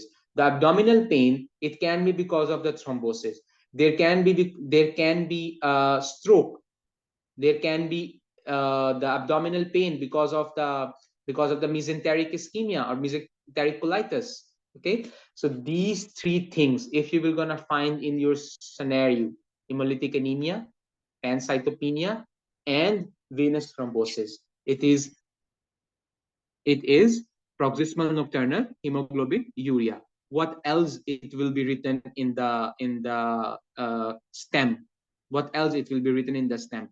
The other thing that will be written in the stem will be that the patient, whenever he gets up in the morning and he pee, he goes to the washroom, he goes to the loo, he has dark colored urine. That is very important. Dark colored urine in the morning. That is also important point here. Okay, so dark color urine, hemolytic anemia, pancytopenia, and venous thrombosis. The other important thing which will gonna come in the exam is that this thing. Hemolysis is intravascular and increased sensitivity at RBC membrane to complement due to decreased GPI. What is GPI? It is a glycoprotein. GPI is decreased, which anchors attached surface protein to all cell membrane. I'm really sorry, guys. I think that was a problem with my connection. I'm really sorry for that. So can you please hear me and see my screen now? Yes, we can. Yes, Okay, we can. Great. So guys, in this topic, what you have to remember more is that you have to remember that what is a diagnostic test? Flow cytometry is the diagnostic test. There will be written ham test as well. There will be written peripheral blood smear, some other thing. So remember, flow cytometry is the test of choice. And what you will gonna see, decreased level of CD59 and CD55. Important things to cram, things to remember, and things to write down in the notes, so that at the end you will gonna it should be you should have gone through it so that you can remember it, because in the end you will not be able to remember it was CD59 or it was CD95. So it is CD59 and CD55. Okay, and management, how you will gonna manage for the coagulation anticoagulant. There is a monoclonal antibody eculizumab. Remember it. Eculizumab is the treatment option for it. These are the things that you have to memorize yourself. Okay. Okay. Idiopathic thrombocytopenic purpura. How this thing will gonna come? Always remember, there will be a lady, a young lady, who will present to you with severe menorrhagia.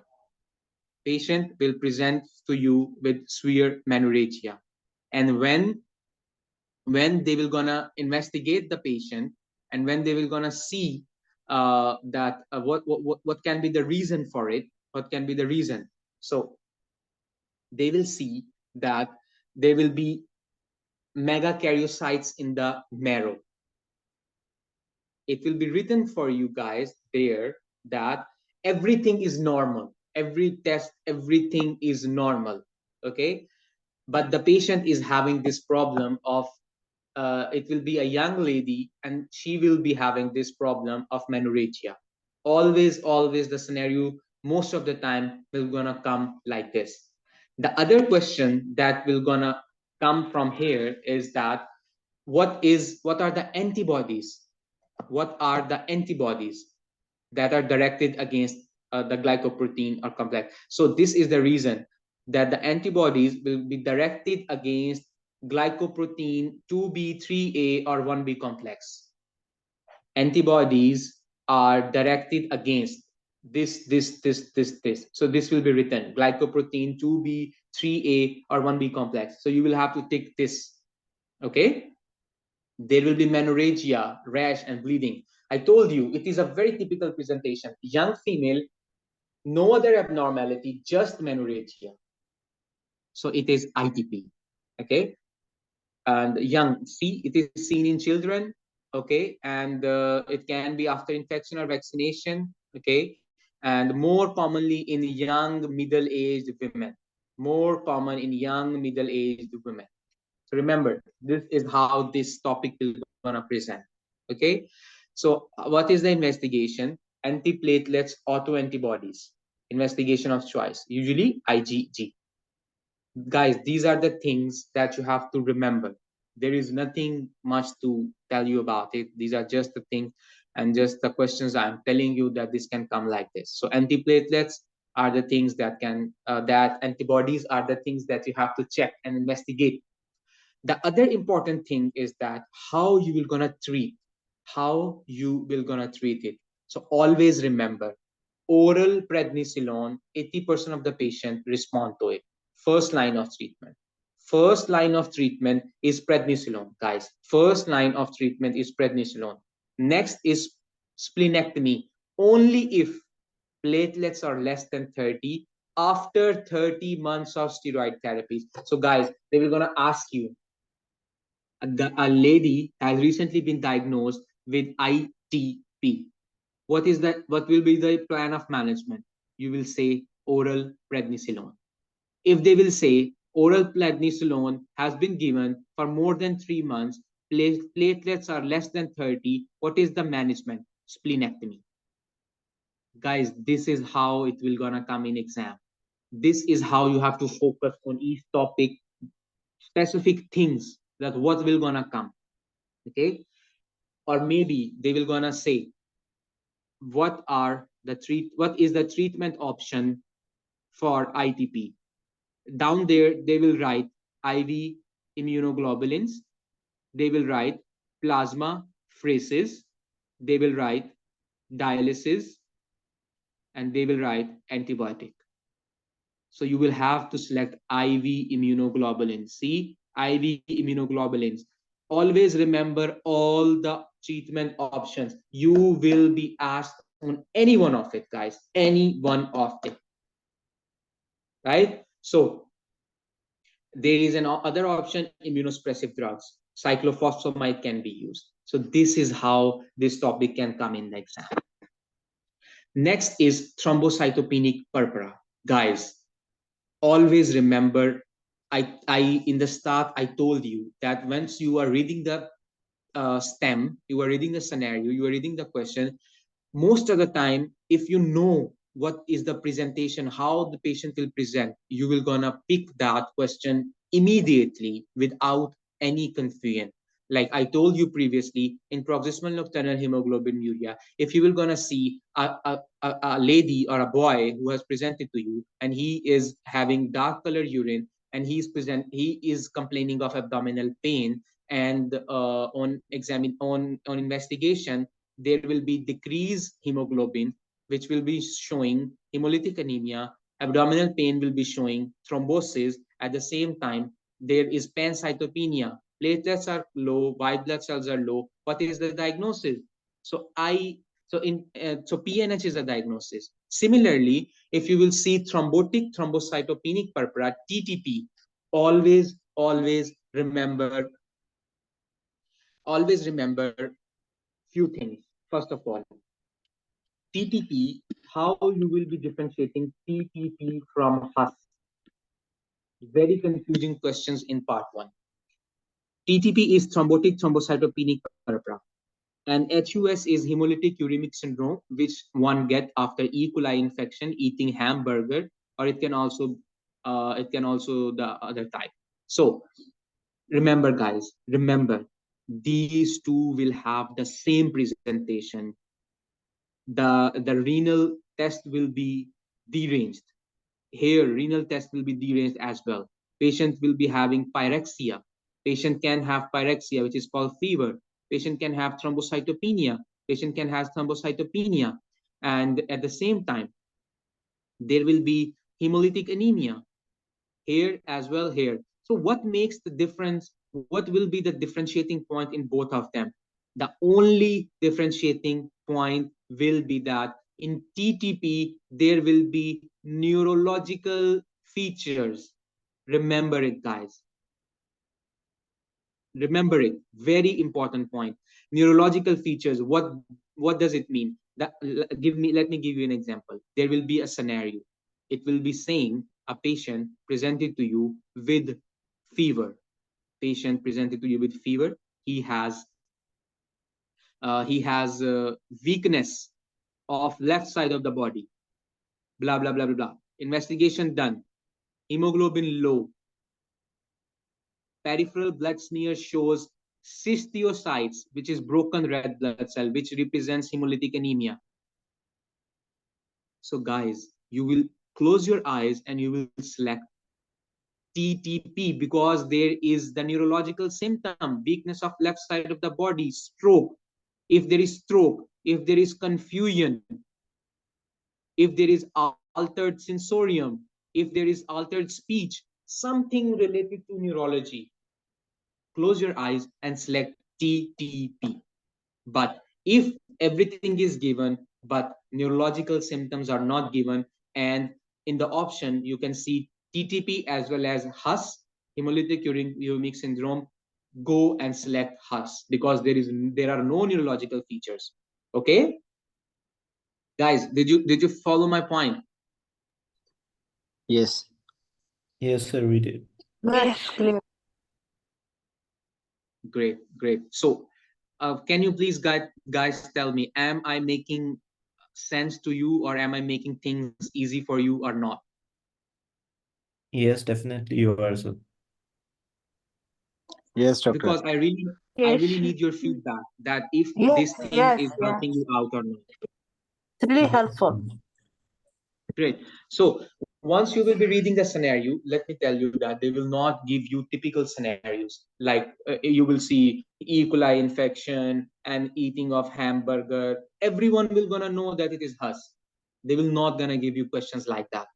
They will only gonna give you questions making it more and more confusing, and there will be only one catching point or two catching point, like I have told you here. If neurological symptoms, go for TTP. If no neurological symptoms, rest, let me tell you, rest, everything will be there. It will be D-range renal function test. Patient will be having fever. Patient will be having low platelets count, and there will be peripheral cystiocytes, broken red blood cells in the peripheral smear. The only difference will be neurological features, guys. Only difference will be neurological features. Okay. Then see here, if you can see, WBC will be CBC will show hemoglobin will be low, platelets will be low, and then you can see that kidney function test will be raised. Okay, and blood film will show cystiocytes because it is hemolytic anemia, red blood cells are being broken, so that's the reason here. Okay, very important. Most of the candidates, they are confused about it, and let me tell you that the only best management for TTP is plasma exchange. 90% of the plasma exchange, guys, plasma exchange. Tick plasma exchange always. Okay, then if it is written plasma exchange plus steroids after completed plasma exchange, tick that thing. That's how IV methylprednisolone after completed plasma exchange. Immunosuppressants can also be given. Vincristine, it is an anti-cancer drug. It has also some role, but no need. And what is cystiocytes on red blood cell? Fragmented RBCs, secondary to TTP, DIC, HUS. I have already explained that all of these things will show the fragmented RBCs. Okay, and there will be only few things to differentiate. TTP, neurological sign. DIC, increased fibrin products, and increased fibrin products, increased bleeding time. APTT will be increased. Fibrinogen will be low. HUS, everything, increased renal function test, kidney function test, pyrexia, cystiocytes, but no neurological symptoms. So this is why cystiocyte is important, guys. Okay, hemophilia, very important thing to remember in hemophilia is hemophilia A, factor 8, and it is the common one. Hemophilia B, lack of factor 9. Okay, what is important to remember here, and it is very, very confusing, and let me tell you, when you will gonna do the question bank, you will gonna if you don't know, you will gonna mark that question wrong. So let me tell you that in this hemophilia, what happened is that factors are deficient. Factor 8 and factor 9. These are deficient. Factor 8, hemophilia A is the common one. So let's talk about that. When factors are deficient, always remember there will be bleeding in the joints. There will be bleeding after major surgeries. Major, remember this word, major. Okay? Then APTT will be raised, as I have already told you. I have already told you that once in DIC, I told you that the clotting factors, if they are not present or if they are all utilized, APTT will be raised. So this is the answer to that. APTT will be raised. Okay. And other bleeding tests, which will be thrombin time, and bleeding time, they will be normal. Bleeding time is because of the platelets. So platelets has nothing to do here. So everything will be normal. Only APTT will be raised. Okay. Then now the important thing that I really want to tell you is that you have to remember these things. I'm not emphasizing again and again, but I have told you in the start that the inheritance is very important for part 1. You will gonna get a lot of questions for inheritance. Okay, so X-linked recessive hemophilia. I'm not telling in every disease because I have emphasized once in the start. So you should know that. Autosomal dominant, von Willebrand. Okay, so now von Willebrand and this hemophilia, they are very confusing in the exam because they will make you confuse in both of them. What happened in von Willebrand disease? Von Willebrand disease is the commonest inherited bleeding disorder. Okay, and epistaxis and menorrhagia are common. Okay, while hemarthrosis and hematomas are rare.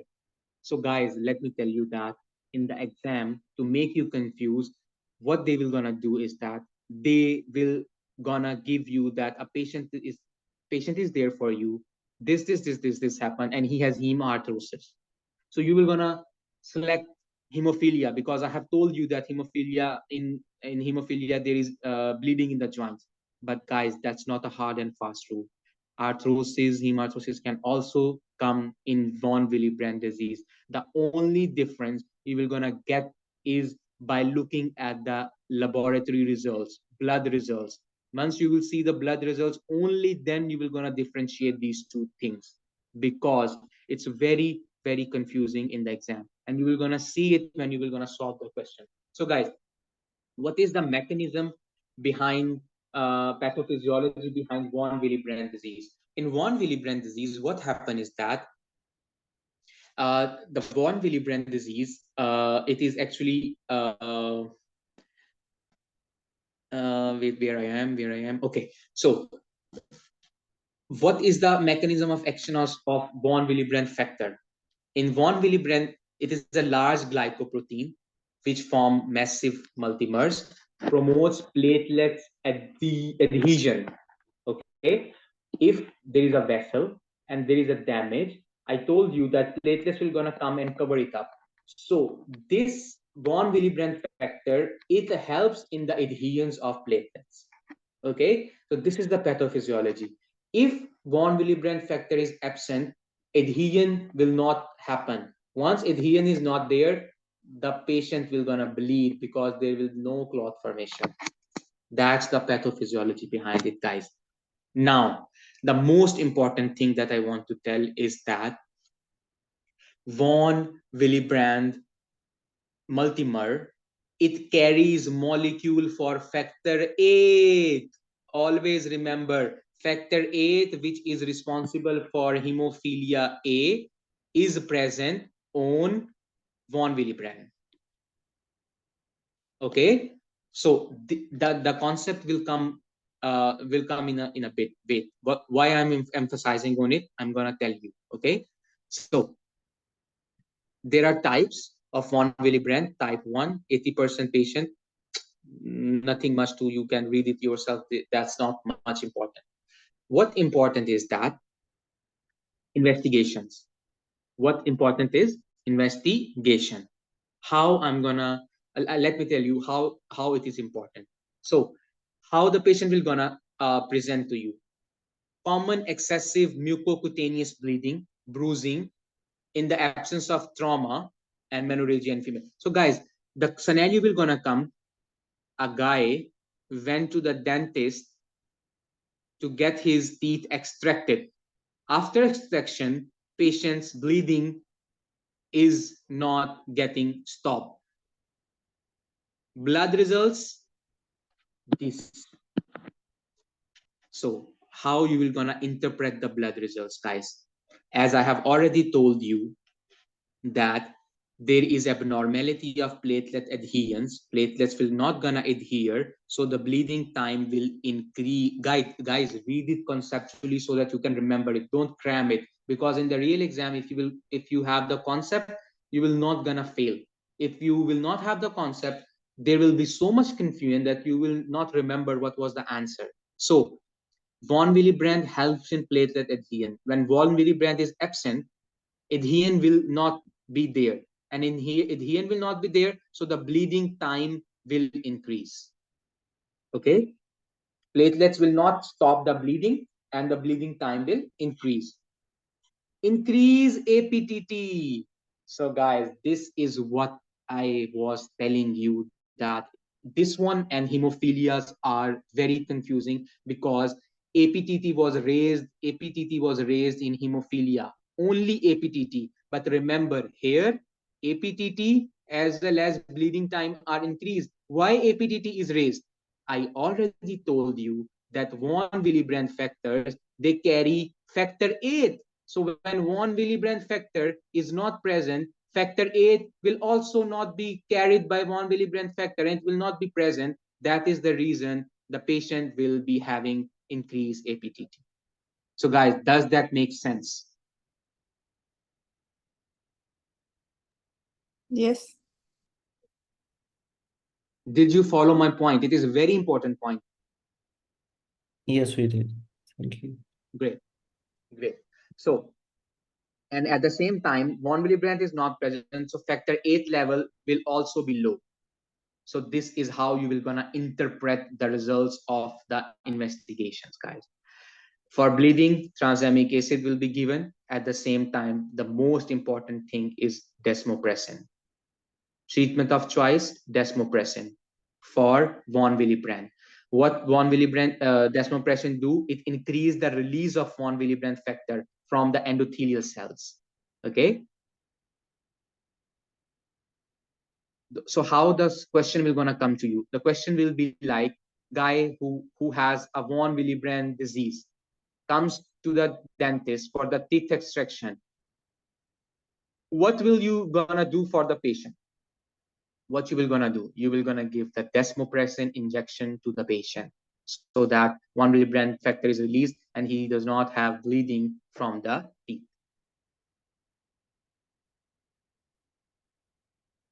Okay, so the next thing is autoimmune hemolytic anemia. Autoimmune hemolytic anemia, it is an autoimmune process. Okay, and there are actually two types of autoimmune hemolytic anemias. Guys, autoimmune hemolytic anemia, I want you guys to read it from notes and notes. Notes and notes, guys. I'm gonna send this soft copy to you. Go to the hematology section and read this topic from notes and notes. And there was another topic I already told you, the blood products. Okay, so in hemolytic anemia, there are actually two types of hemolytic anemia. One is warm and the other one is cold. What is the concept behind warm and cold? The concept behind warm is that the warm hemoglobin autoimmune hemolytic anemia, they are usually IgG, whereas the cold one, they are IgM. Remember it like that. Compare it so that you can remember both of them, because that's how it will gonna come in the exam. IgG and IgM. In the warm one, what happened is that hemolysis is occurring at the body temperature. That's why they are called warm. Okay, but in cold, hemolysis will occur 4 degrees or less. So that's why they are called cold, because the temperature is decreasing, right? So that's why they are called cold. So hemolysis in the body, it will be extracellular. Extravascular means outside the vessels, which is spleen. Here it will be intravascular. The cold one will be intravascular, guys. Okay, so the other thing that you have to remember are what are the causes, because that's what they will ask you. One thing they will ask you is IgG and IgM. The other thing they will gonna ask you is causes. What are the causes of? They will gonna tell you that a patient is having Parkinsonism, and he has been placed on methyl dopa. Now he has presented to you with a complaint of tiredness. At the same time, he's having shortness of breath. And when you did the blood test, you will see that the patient will be having decreased hemoglobin level, increased LDH level, and at the same time, Coombs test was positive. So Coombs test is actually for hemolytic anemia. They usually do not give Coombs test in the question because it will gonna make it very easy. Okay, it will gonna make it very easy because Coombs test is positive for hemolytic anemias. This autoimmune hemolytic anemia, sorry. So they will not gonna give you Coombs test. That's what I'm making it easy for you. But they will tell you that this methyl dopa patient presented with this, and he is now having this, and blood test showed this, and there is hemolysis and increased amount of reticulocytes, which shows that hemolysis is going on. What is the diagnosis? So the diagnosis will be warm hemolytic anemia, because methyl dopa is the cause of warm hemolytic anemia. Guys, that's how you will gonna get the question. That's how I'm telling you that the question is gonna come. This is how you have to study now. This will make your life so easy, and this will make you feel so comfortable while reading that you can correlate things, and you will gonna know that how this thing will gonna come in the exam. Similarly, there will be a scenario of CLL. CLL is chronic lymphocytic leukemia. Okay, so we will gonna read it in oncology. It is also one of the reason for form. The other reason for cold are lymphomas, which will be CML. We will read it later. Then mycoplasma and Epstein-Barr virus. This is important. Epstein-Barr virus, and they will cause cold hemolytic anemia. At the same time, how the scenario will gonna come to you for cold hemolytic anemia. For cold hemolytic anemia, the patient will gonna say to you is that patient presented to you with complaints of shortness of breath, tiredness. At the same time, patient is having whitening of his fingers, and the patient feels that there are lesions on his finger when exposed to cold. Hemoglobin low, red blood cells low, erythroblast high, reticulocytes high. So guys, it shows hemoglobin low, it shows hemolytic anemia, that reticulocytes are high. Let me give you the concept of reticulocytes so that you will not feel problem when reading your text.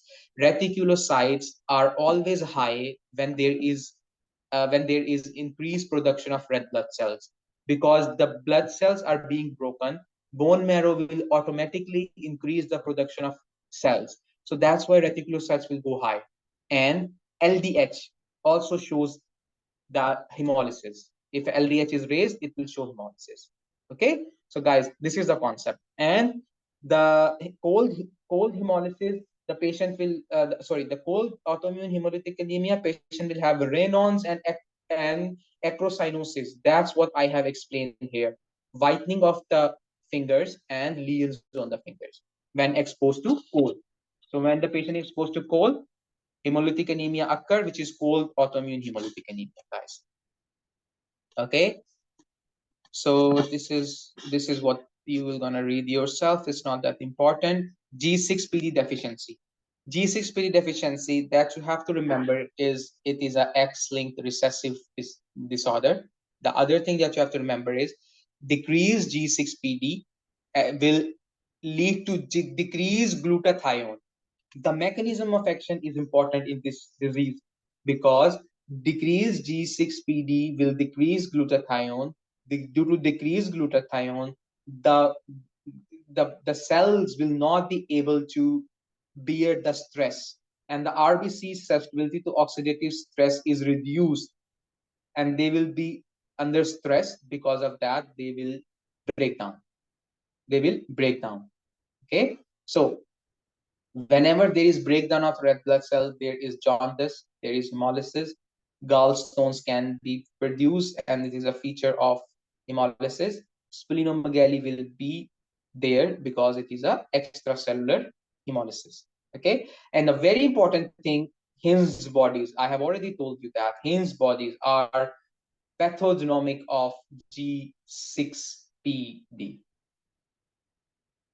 So G6PD enzyme assay will be the diagnostic test for it. G6PD enzyme assay. There will be written electrophoresis,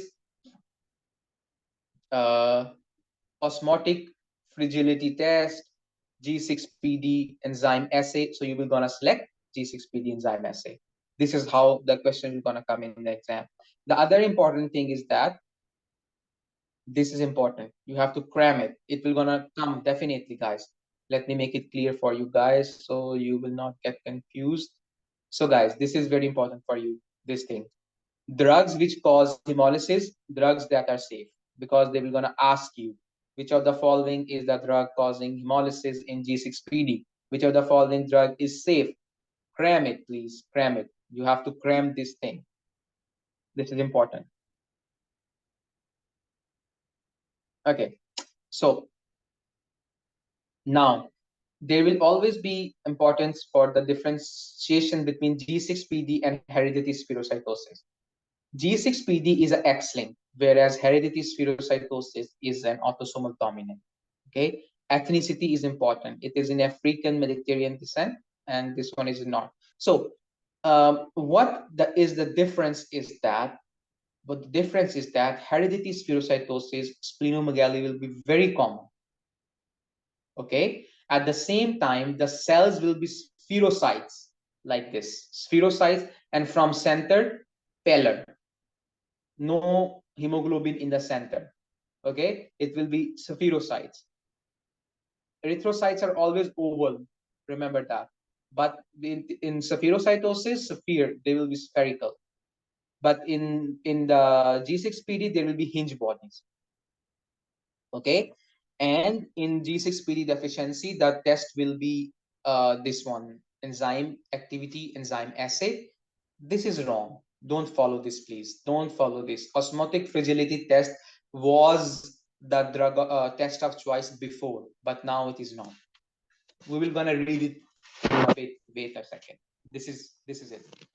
So autosomal dominant, RBC cytoskeleton defect, sphere-shaped ECG, decrease RBC survival, because when the RBCs will not be of the original shape, spleen will gonna eat it. Whenever they will gonna go through the spleen will gonna detect it as abnormal, and they will gonna engulf it, and they will gonna make spleen big.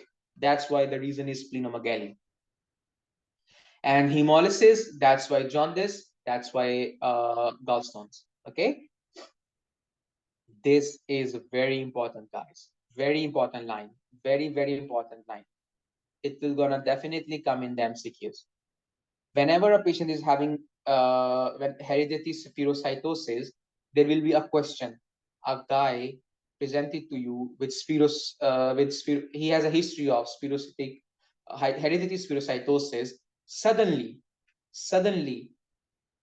the lab results are, it will be given that for example 2 weeks before his hemoglobin was 9, and his reticulocyte count was more than 3%, but today his hemoglobin is 2, reticulocyte is 0.1%. What is the cause? So the cause is parvovirus infection. Parvovirus infection can cause aplastic crisis in patient with hereditary spherocytosis, which will lead to decreased hemoglobin, decreased reticulocytes, and the culprit will be parvovirus. Very, very important, guys. And I have already told you how this will gonna come. MCHCS will be elevated. Remember this thing. Okay, this is what osmotic fragility test is no longer recommended now. If a patient's family history is positive, you have typical features, and the labs shows spherocytes on the peripheral smear, increased MCHCS and reticulocytes, you do not require any additional test. It will gonna come in your exam. Remember it. It will gonna come in your exam. They will gonna give all the typical features, and they will gonna say that how you will gonna diagnose it.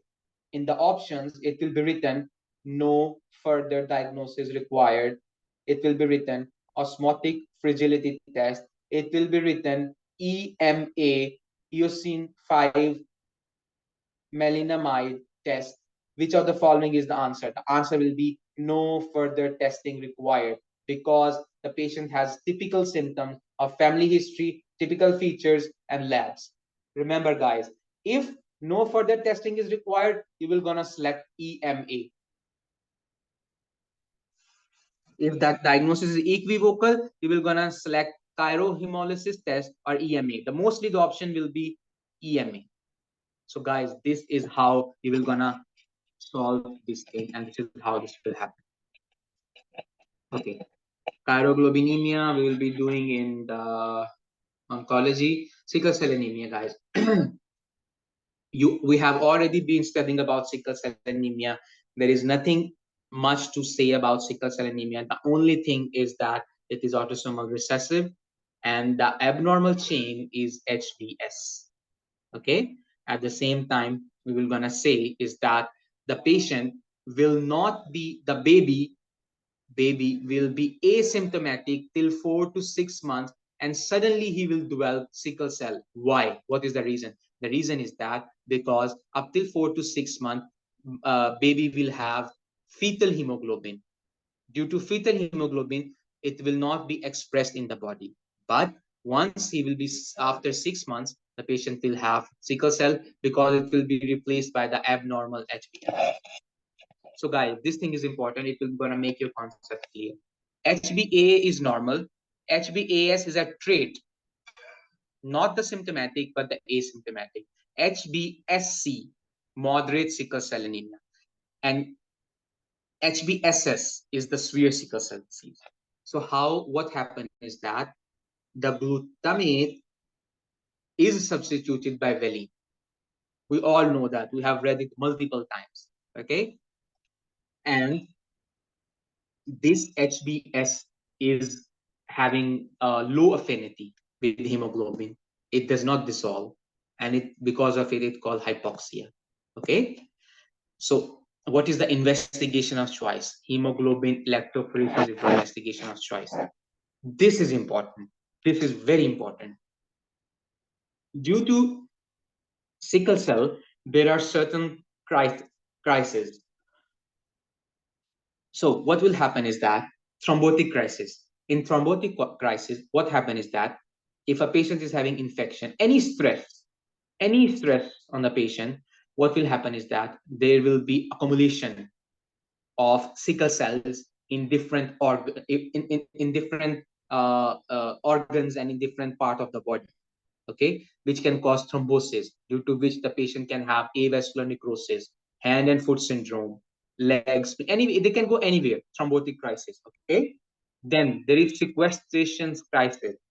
In sequestration crisis, what happens is that usually it will gonna go in the spleen and lung, and because of that there will be pooling. Okay, and there will be increase in the spleen size, because I told you sickle cell spleen will gonna eat them up. They will gonna eat them up, spleen, and after that they will gonna get big, like in hereditary spherocytosis. Okay, so in sequestration crisis, patient will be having anemia because blood is being pooled up in the spleen, and in the body the blood is already low. So the more blood is in the spleen, so there will be anemia, marked pallor. Okay, and because of that, when the blood is low, patient can have cardiovascular. That's not much important, so don't worry about that. Okay, the important thing is this: acute chest syndrome. What happens is that if a patient of sickle cell presents to you with a fever and respiratory symptoms, you should be alarmed. And you did an X-ray, and there are infiltrates on the chest X-ray. It is acute chest syndrome. What happened here is that there will be dyspnea, chest pain, pulmonary infiltrates. Okay, and it's the most common cause of death in childhood, because the sickle cell, it will gonna go and it will gonna cause hypoxia in the lungs, and because of that, infiltrates will appear, respiratory symptoms will appear, and you will gonna maintain the saturate. Symptomatic treatment, guys. Symptomatic treatment. If there is any infection, give antibiotics for atypical, and exchange transfusion if neurological complication. Important point: exchange transfusion only if neurological symptoms.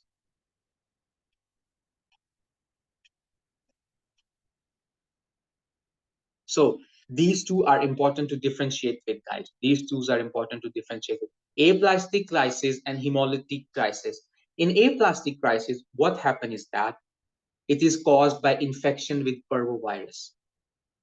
We have already read in hereditary spherocytosis as well that there are aplastic crises, which was caused by parvovirus. In sickle cell, there are also this aplastic crisis. Okay, these are caused by the infection.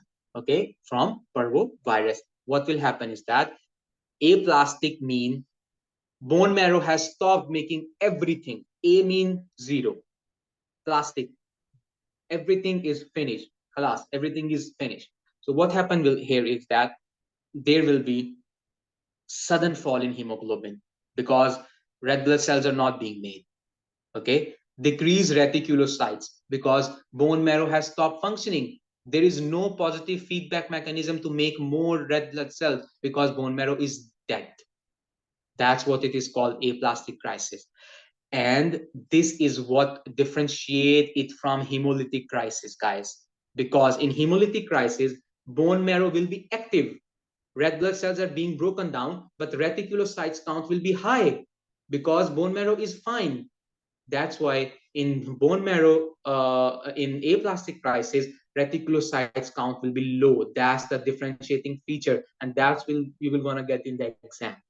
But in hemolytic crisis, what will happen is that reticulocytes will be high. I have already told you the concept of reticulocytes. Okay, hemolytic crisis can occur, but reticulocytes will be low.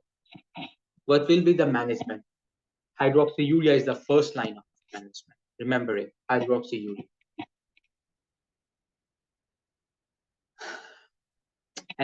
Symptomatic management. Analgesia, acetaminophen can be used. Then spirometry to prevent the ARDS, which is the collapse of the lung, and blood transfusions. Okay, guys, this thalassemia, you have to read it from notes and notes.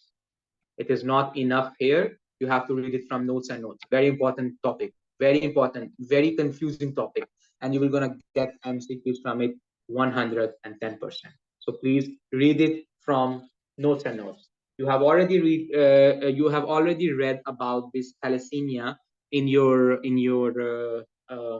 medical colleges, and even in your biology you have read it. So beta thalassemia major and beta thalassemia minor. In beta thalassemia major, what happened is that the absence of beta chain, okay, and replacing the two normal beta chains, like it has been replaced by two delta chains, and which is abnormal. Okay, so what happened here in beta thalassemia major that you have to remember is that it is on chromosome 11. That is important.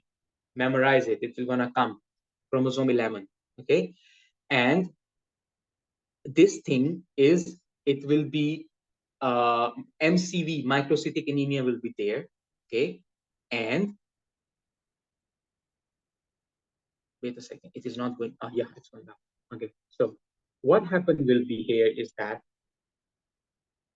HbA2 and HbF will be increased because normal hemoglobin is not being produced in a body. When normal hemoglobin is not being produced, body will gonna shift the tempo towards the other type of hemoglobin.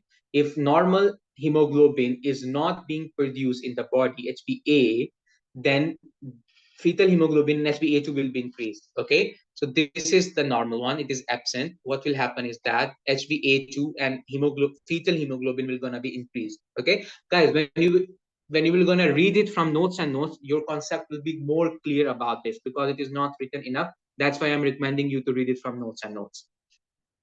Okay, so the only management here is that you have to transfuse the blood, and because of the transfusion there will be iron load. So because of iron load you have to prevent it, so you will gonna give the patient the chelating agents, which are the deproxamine.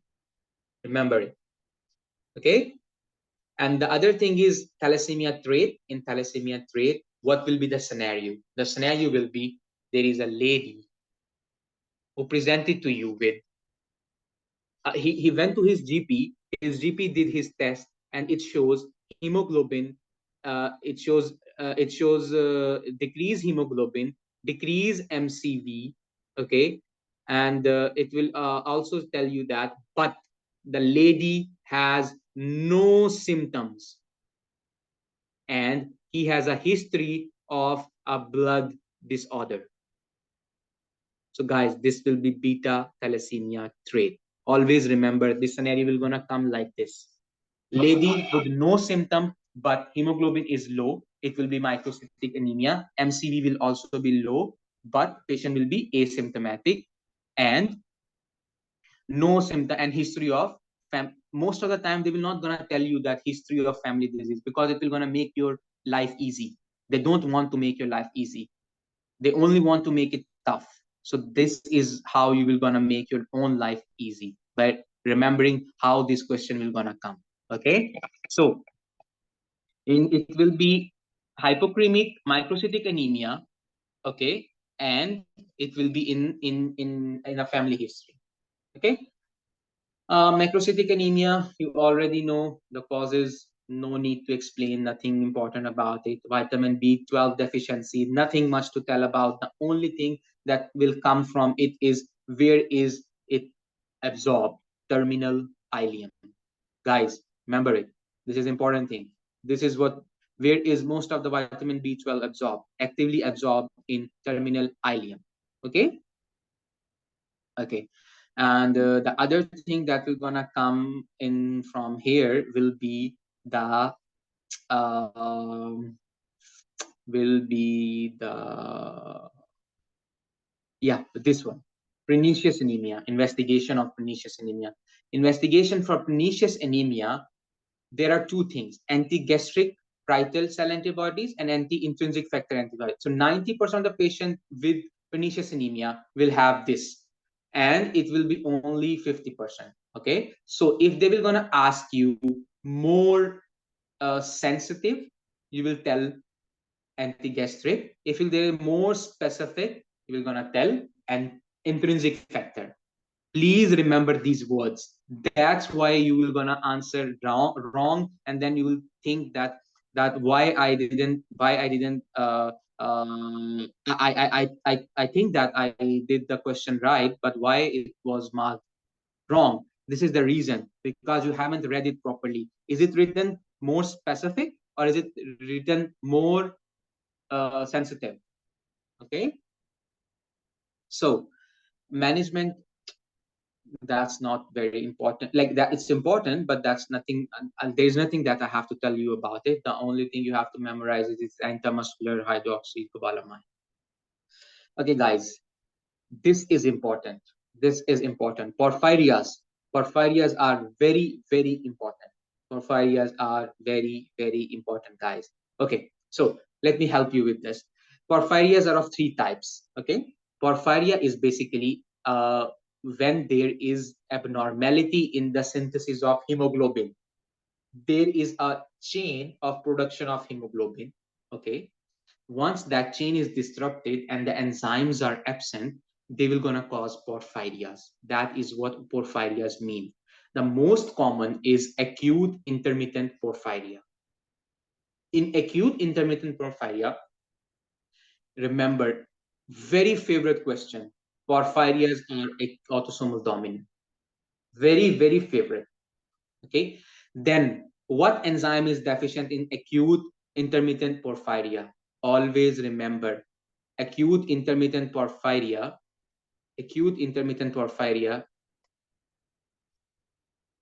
is AIP. There is A in it. So porphyroglobin deaminase A here will help you remember it. Deaminase. It is the enzyme deficient here. Okay. What will be the symptoms? Very important. Mostly a lady presented to you with abdominal pain, not being treated, not being relieved by anything. At the same time, now he has presented to you with the psychiatric symptoms. Okay, what is your diagnosis? Diagnosis will be acute intermittent porphyrias. Patient with the neurological symptoms, patients with abdominal symptoms, patient with the neurological symptoms, they are and psychiatric symptoms, porphyrias. Very typical presentation, porphyria. And patient will be having hypertension and tachycardia as well. Important thing is urine turn deep red on standing. This is important, guys. Deep red on standing. Okay. So this is the thing that you have to cram. Okay. If wait, please.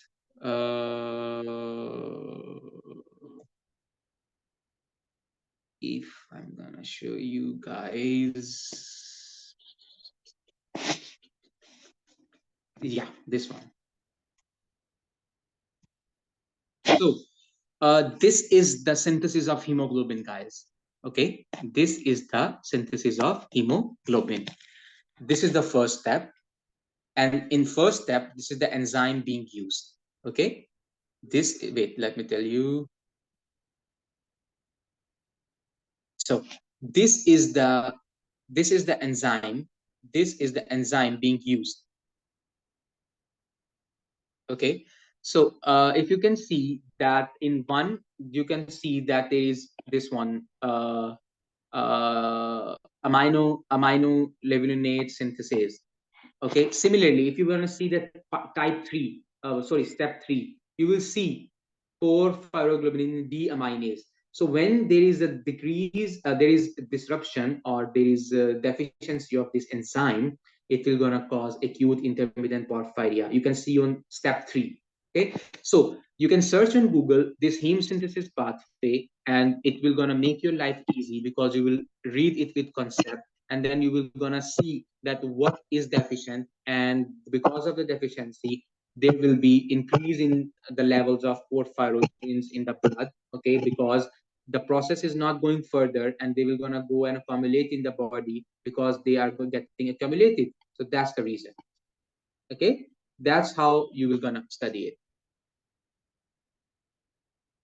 Okay, so guys, the next thing is that acute intermittent porphyria. Let me explain it more to you guys here. Clinical, abdominal pain, neurological, and psychiatric symptoms. Okay, limb pain, weakness, depression, low mood, hypertension, abdominal pain, porphyria, typical presentation. Urine will turn red on stain. Increase urinary porphyrobilinogen, because I have told you that once the heme production is decreased, there is porphyrobilinogen. Because it is not going further, it is not being utilized, it will gonna increase, and that's why this is the reason. Okay, that's how it will gonna work. So there is a difference, there is, like I told you, that TTP and HUS are very similar, right? Similarly, porphyrias and lead poisoning are very similar, very, very similar. Okay, the only difference is that in porphyrias, in porphyrias, the urine will gonna get red, dark, only in porphyrias, guys. It will not gonna get red in lead poisoning. And in lead poisoning, how you will gonna get the scenario will be there is a poorly maintained home, hostel, flat, or there is a maintenance going on, okay, and a lady presented or a guy presented to you with abdominal pain, neurological symptoms, psychiatric symptom, what is the diagnosis? Lead poisoning, not porphyrias. Okay, poorly maintained homes, poorly maintained flats, always remember it. You will gonna get this question like that. But in porphyrias, you will gonna get it, urine turning red, patient with hypertension, especially female. Rest symptoms are same. Okay, then the other important thing will be blue line on the gum in lead poisoning, but they will not gonna give you because it will gonna make your life easy. Maybe they will gonna give you, but I don't think so because they will never gonna give you this thing, blue line on gums. Anyways, blood levels will be increased of the lead, okay, and microcytic anemia. This is the important, most important thing, basophilic stippling, very typical of lead poisoning. They will gonna say you poorly maintained home, presented to you with a man living in it, presented to you with abdominal pain, this, and his investigations were done. What will be on the blood film? Basophilic stippling, holly jolly bodies, megakaryocytes, blah blah blah. So the answer will be basophilic stipplings. Okay, this is how you will gonna be asked this. Then the treatment will be chelating agents, D-penicillamine, EDT, and this DEMSA, sorry. Okay, guys, we have this sideroblastic anemia. In sideroblastic anemia, what happened is actually nothing. It's not that important for you to go into detail. The only important thing about is that there is increased deposition of iron in the. I think we have already read this, but I'm going to explain it again. That there is increased deposition of iron, okay, because there is poor synthesis of hemoglobin. Hemoglobin is not being produced. Iron will gonna be stored, and that's why it will gonna cause this. Okay. On investigation, there will be pearl stain and ring sideroblasts. That's the important thing that you have to remember. That's the important thing that you have to remember. And pyridoxine, as I have already told you, it is the treatment in sideroblastic. We have already read this thing. I'm just going it again. Okay. So lymphadenopathy, these are just the things that you have to remember because they will gonna come. Which of the following is not a reason or not a cause of lymphadenopathy? One of these things will be missing, and you will have to mark it. Okay. Then there is leukocyte alkaline phosphatase. I have already explained this to you. Leukocyte alkaline phosphatase, whenever there will be increased production of WBCs, there will be increased production of alkaline phosphatase, ALP. This is what it is. Raised in increased production of RBCs, myelofibrosis, leukomide reaction, polycythemia, infection, steroid. Steroids cause increase in neutrophils, so that's why they cause increased ALP. And pregnancy, oral contraceptive pills. Remember it, guys. You will gonna get MCQs from it. Okay, these are the things that you have to cram. That's the bad part of MRCP. That there are a lot of things, not some, that you have to cram, that you have to remember. Okay. Then there is ALP will be reduced when there is decreased production of WBC count. Okay. So what are the conditions? Cancer, CML, AML, pernicious anemia, paroxysmal nocturnal hemoglobinuria. I already told you there is a pancytopenia. So because WBC is low, so alkaline phosphatase will be low. Infectious mononucleosis, very important MCQs. What is, which of the following has low ALP? Options will be steroids, pregnancy, contraceptive pills, infectious mononucleosis. So infectious mononucleosis will be the answer because in infectious mononucleosis, there will be decreased ALP. Hyposplenism. What are the causes of hyposplenism? You have to remember it, guys. You have to remember it. Okay. And what will be the picture in hyposplenism? I have already told you, I have already taught you that. Polyjolly bodies, very important. It will going to come in MCQs. Lymphadenopathy. What are the reasons for lymphadenopathy? These are the reasons. You have to memorize those things. We have already told you. Okay, this we're gonna cover later. That's it, guys. That's what it was from today's session. So please open up your mics, and if you feel that there is anything that was missed, or there is anything that is not right, or you didn't understood, let me know, please. No, thank you, doctor. It's all clear till now. Thank you so much. Great, great. That's good. That's good. I want responses from all of you others as well. So, and I want to end up this session because it's already late. So, guys, please tell me if there is anything. Thank you so much, doctor. Thanks. It was very interactive. Thank you. Thank you for that. So, guys, Okay, I want again, I'm telling. Yes, But yes, the please. timing Yes, is please. very difficult because it's our job period. So we are online with you, but we could not do a clear conceptual things. Inshallah, we will do on this website. So the time is a little bit difficult for us to focus during online. So the thing is that you have to talk to the admin about the timing, because I'm not responsible for that. Just talk to them and ask them that, request them that it's not feasible for you, and they will gonna ask all of the other candidates, and whatever time will be suitable for you guys all, they will gonna fix that time. Okay. So the thing is that you will have to talk to them. Okay. But the important thing is that please try to take classes very attentively, and try to take classes when you are at home and you have your pen and paper and your notes in front of you, because I'm telling you, no one will gonna tell you that this thing will gonna come from this topic and this thing will gonna come from that topic.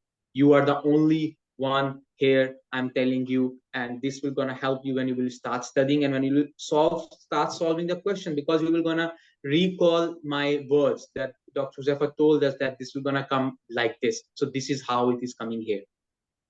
Because that's the most important thing in MRCP1, that how the question will going to come. There are a lot of things. Everyone can study themselves. But the thing is how it will going to come in the exam. What will they ask? How it will going to be there. So this is what I'm trying to help you guys here. And that's why the reason is that it will be interactive session, in a sense, interactive in a sense that it's not like I'm here to teach each and every topic in detail.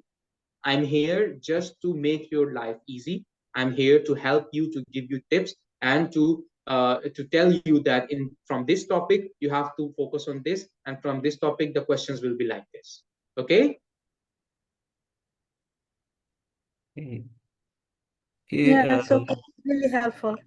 Thank you so much. Thank you so much, doctor. Sir, I wanted to ask that there were three topics which we have to study from notes and notes. One was blood product transfusion, one was thalassemia. The third one, just I missed out writing it. If you can help me with that. Thalassemia. Yes. Thalassemias, guys. Thalassemias. Thalassemia, blood product transfusion, and one was more. Uh, it's okay. I'm gonna go through it again, and I'm Autoimmune gonna. hemolytic. Yes, yes, yes. Autoimmune, autoimmune. Yes. Because Thank you I'm so much. asking you to read these scenarios again from notes and notes, because the details are not much in past medicine. And the questions from these topics are really conceptual. You will not be able to, no one will be able to not be able to solve it if they haven't read notes and notes, because in notes and notes they have given the details and concepts, and only after getting the concept you will going to answer those questions. So guys, when you will going to read these three topics, you will going to see that it is very effective for you to do it from notes and notes. And I'm telling you again, please don't start reading each and every topic. Please, what is Okay. important, I am telling you that, and you have to read the only that. And remember this thing that you have to revise all of these things again. So you cannot revise a whole of the notes and notes. I'm going to send you notes and notes, and I'm going to tell you that the notes and notes, I think it's maybe it's around 1700 or 2000 pages. So how you will going to revise it? You cannot. So more than, I think, 2000 something pages are there in this book. So the thing is, it will not be able, you will not be able to revise it. The only topics I'm going to tell you is, and it's not like you have to revise them every time. I'm telling you this because you have to go through it first time, get your concept, and write the important points from those topics in your notes, so you don't have to open the book again. Thank you so much, sir. Yes.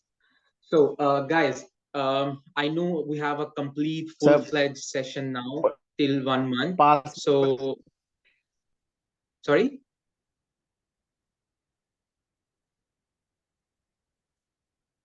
the past medicine we Hello? have to go at least through and through, no? Or your notes you are providing on the website.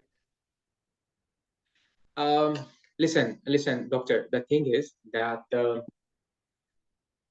that's absolutely your choice. First of all, the thing is that these notes that I am teaching you from, these are very, very concise and to the point notes, which are like highlighted and compulsory. Because let me tell you, when you will be reading past medicine, when you will be reading past medicine, the text portion of the past medicine, I assure you that while reading, you will gonna miss most of the important things by thinking that they are not important. Okay, and you will not gonna retain those. For your own mental peace, I know some people, they are not satisfied, but what I can advise you for that and suggest you for that is, go through these notes, and then once you have read those notes, go through the text of the past medicine, like fast, like skim and scan through them, and if you find anything that is important, you can read it from there. But there will not be anything that is there. But I definitely recommend you, don't miss reading past medicine first.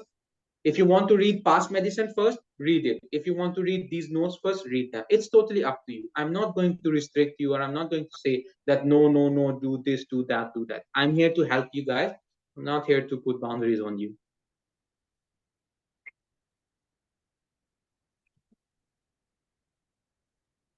You are definitely Okay. right, doctor, because I Okay, go thank you, through doctor. all past medicine. I go through all past medicine, and now I read your note.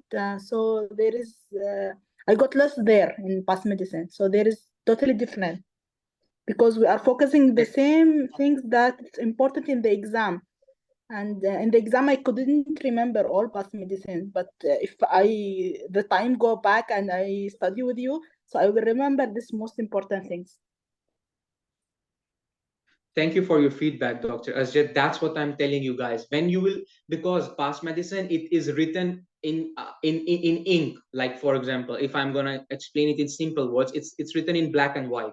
Okay, nothing highlighted, nothing, anything. So once you are reading, maybe first 3-4 topics you will gonna read very good, but then you will gonna get bored, and you will gonna try to read fast, and you will forget important things. But here, what I'm going to tell, but in the notes, I have highlighted important things that you cannot miss, and it will automatically catch your eye. So that's what is important, that these are the things you will gonna get in the exam. But once you are reading from past medicine text, I have experienced that once you are reading from there, at some point after reading 3-4 topics, you start reading it fast and saying that, okay, I have read it, I'm gonna recall it. No, and doing that, we miss the important points. Like I have told you that in DVT, it is if the well score is greater than or equal to 2. We miss these little things there. We miss the details, that if for the first 4 hours ultrasound is not available, what we have to do. because we read them, we don't focus on them. So, but it's totally up to you, doctor. It's totally up to you, whatever you want to read, wherever you are convenient with. These notes are also made from past medicine. Okay. So, but the thing is that they are being highlighted, a little bit of color to catch your eyes, a little bit of highlighted things. So that's it. That's it. Any question, or we will be concluding the session now? Any question, Thank you. guys? Thank you. Okay, guys, have a very nice day, and we will be meeting tomorrow, inshallah. And very, very best of luck to you guys. And study hard and study smart at the same time. And please, the important thing is that you should know your priorities. Prioritize your studies, and if you have work or something, I know it's very hard to do job at the same time study, but we have to do it. I did it. I tell you guys. I told you that. So, but the thing is that still, you have to take time out. Okay, try to go through these notes, or try to go through the past medicine text portion in the what you call it in the past medicine of hematology. Okay, of the hematology. And once you, or let me tell you guys, just go through the text, and things will gonna make sense to you. Things will gonna make sense to you, and try to see that what you have gained today, and you will gonna see that the questions that are coming there are exactly the same. I was telling you that it will gonna come like this, it will gonna come like that.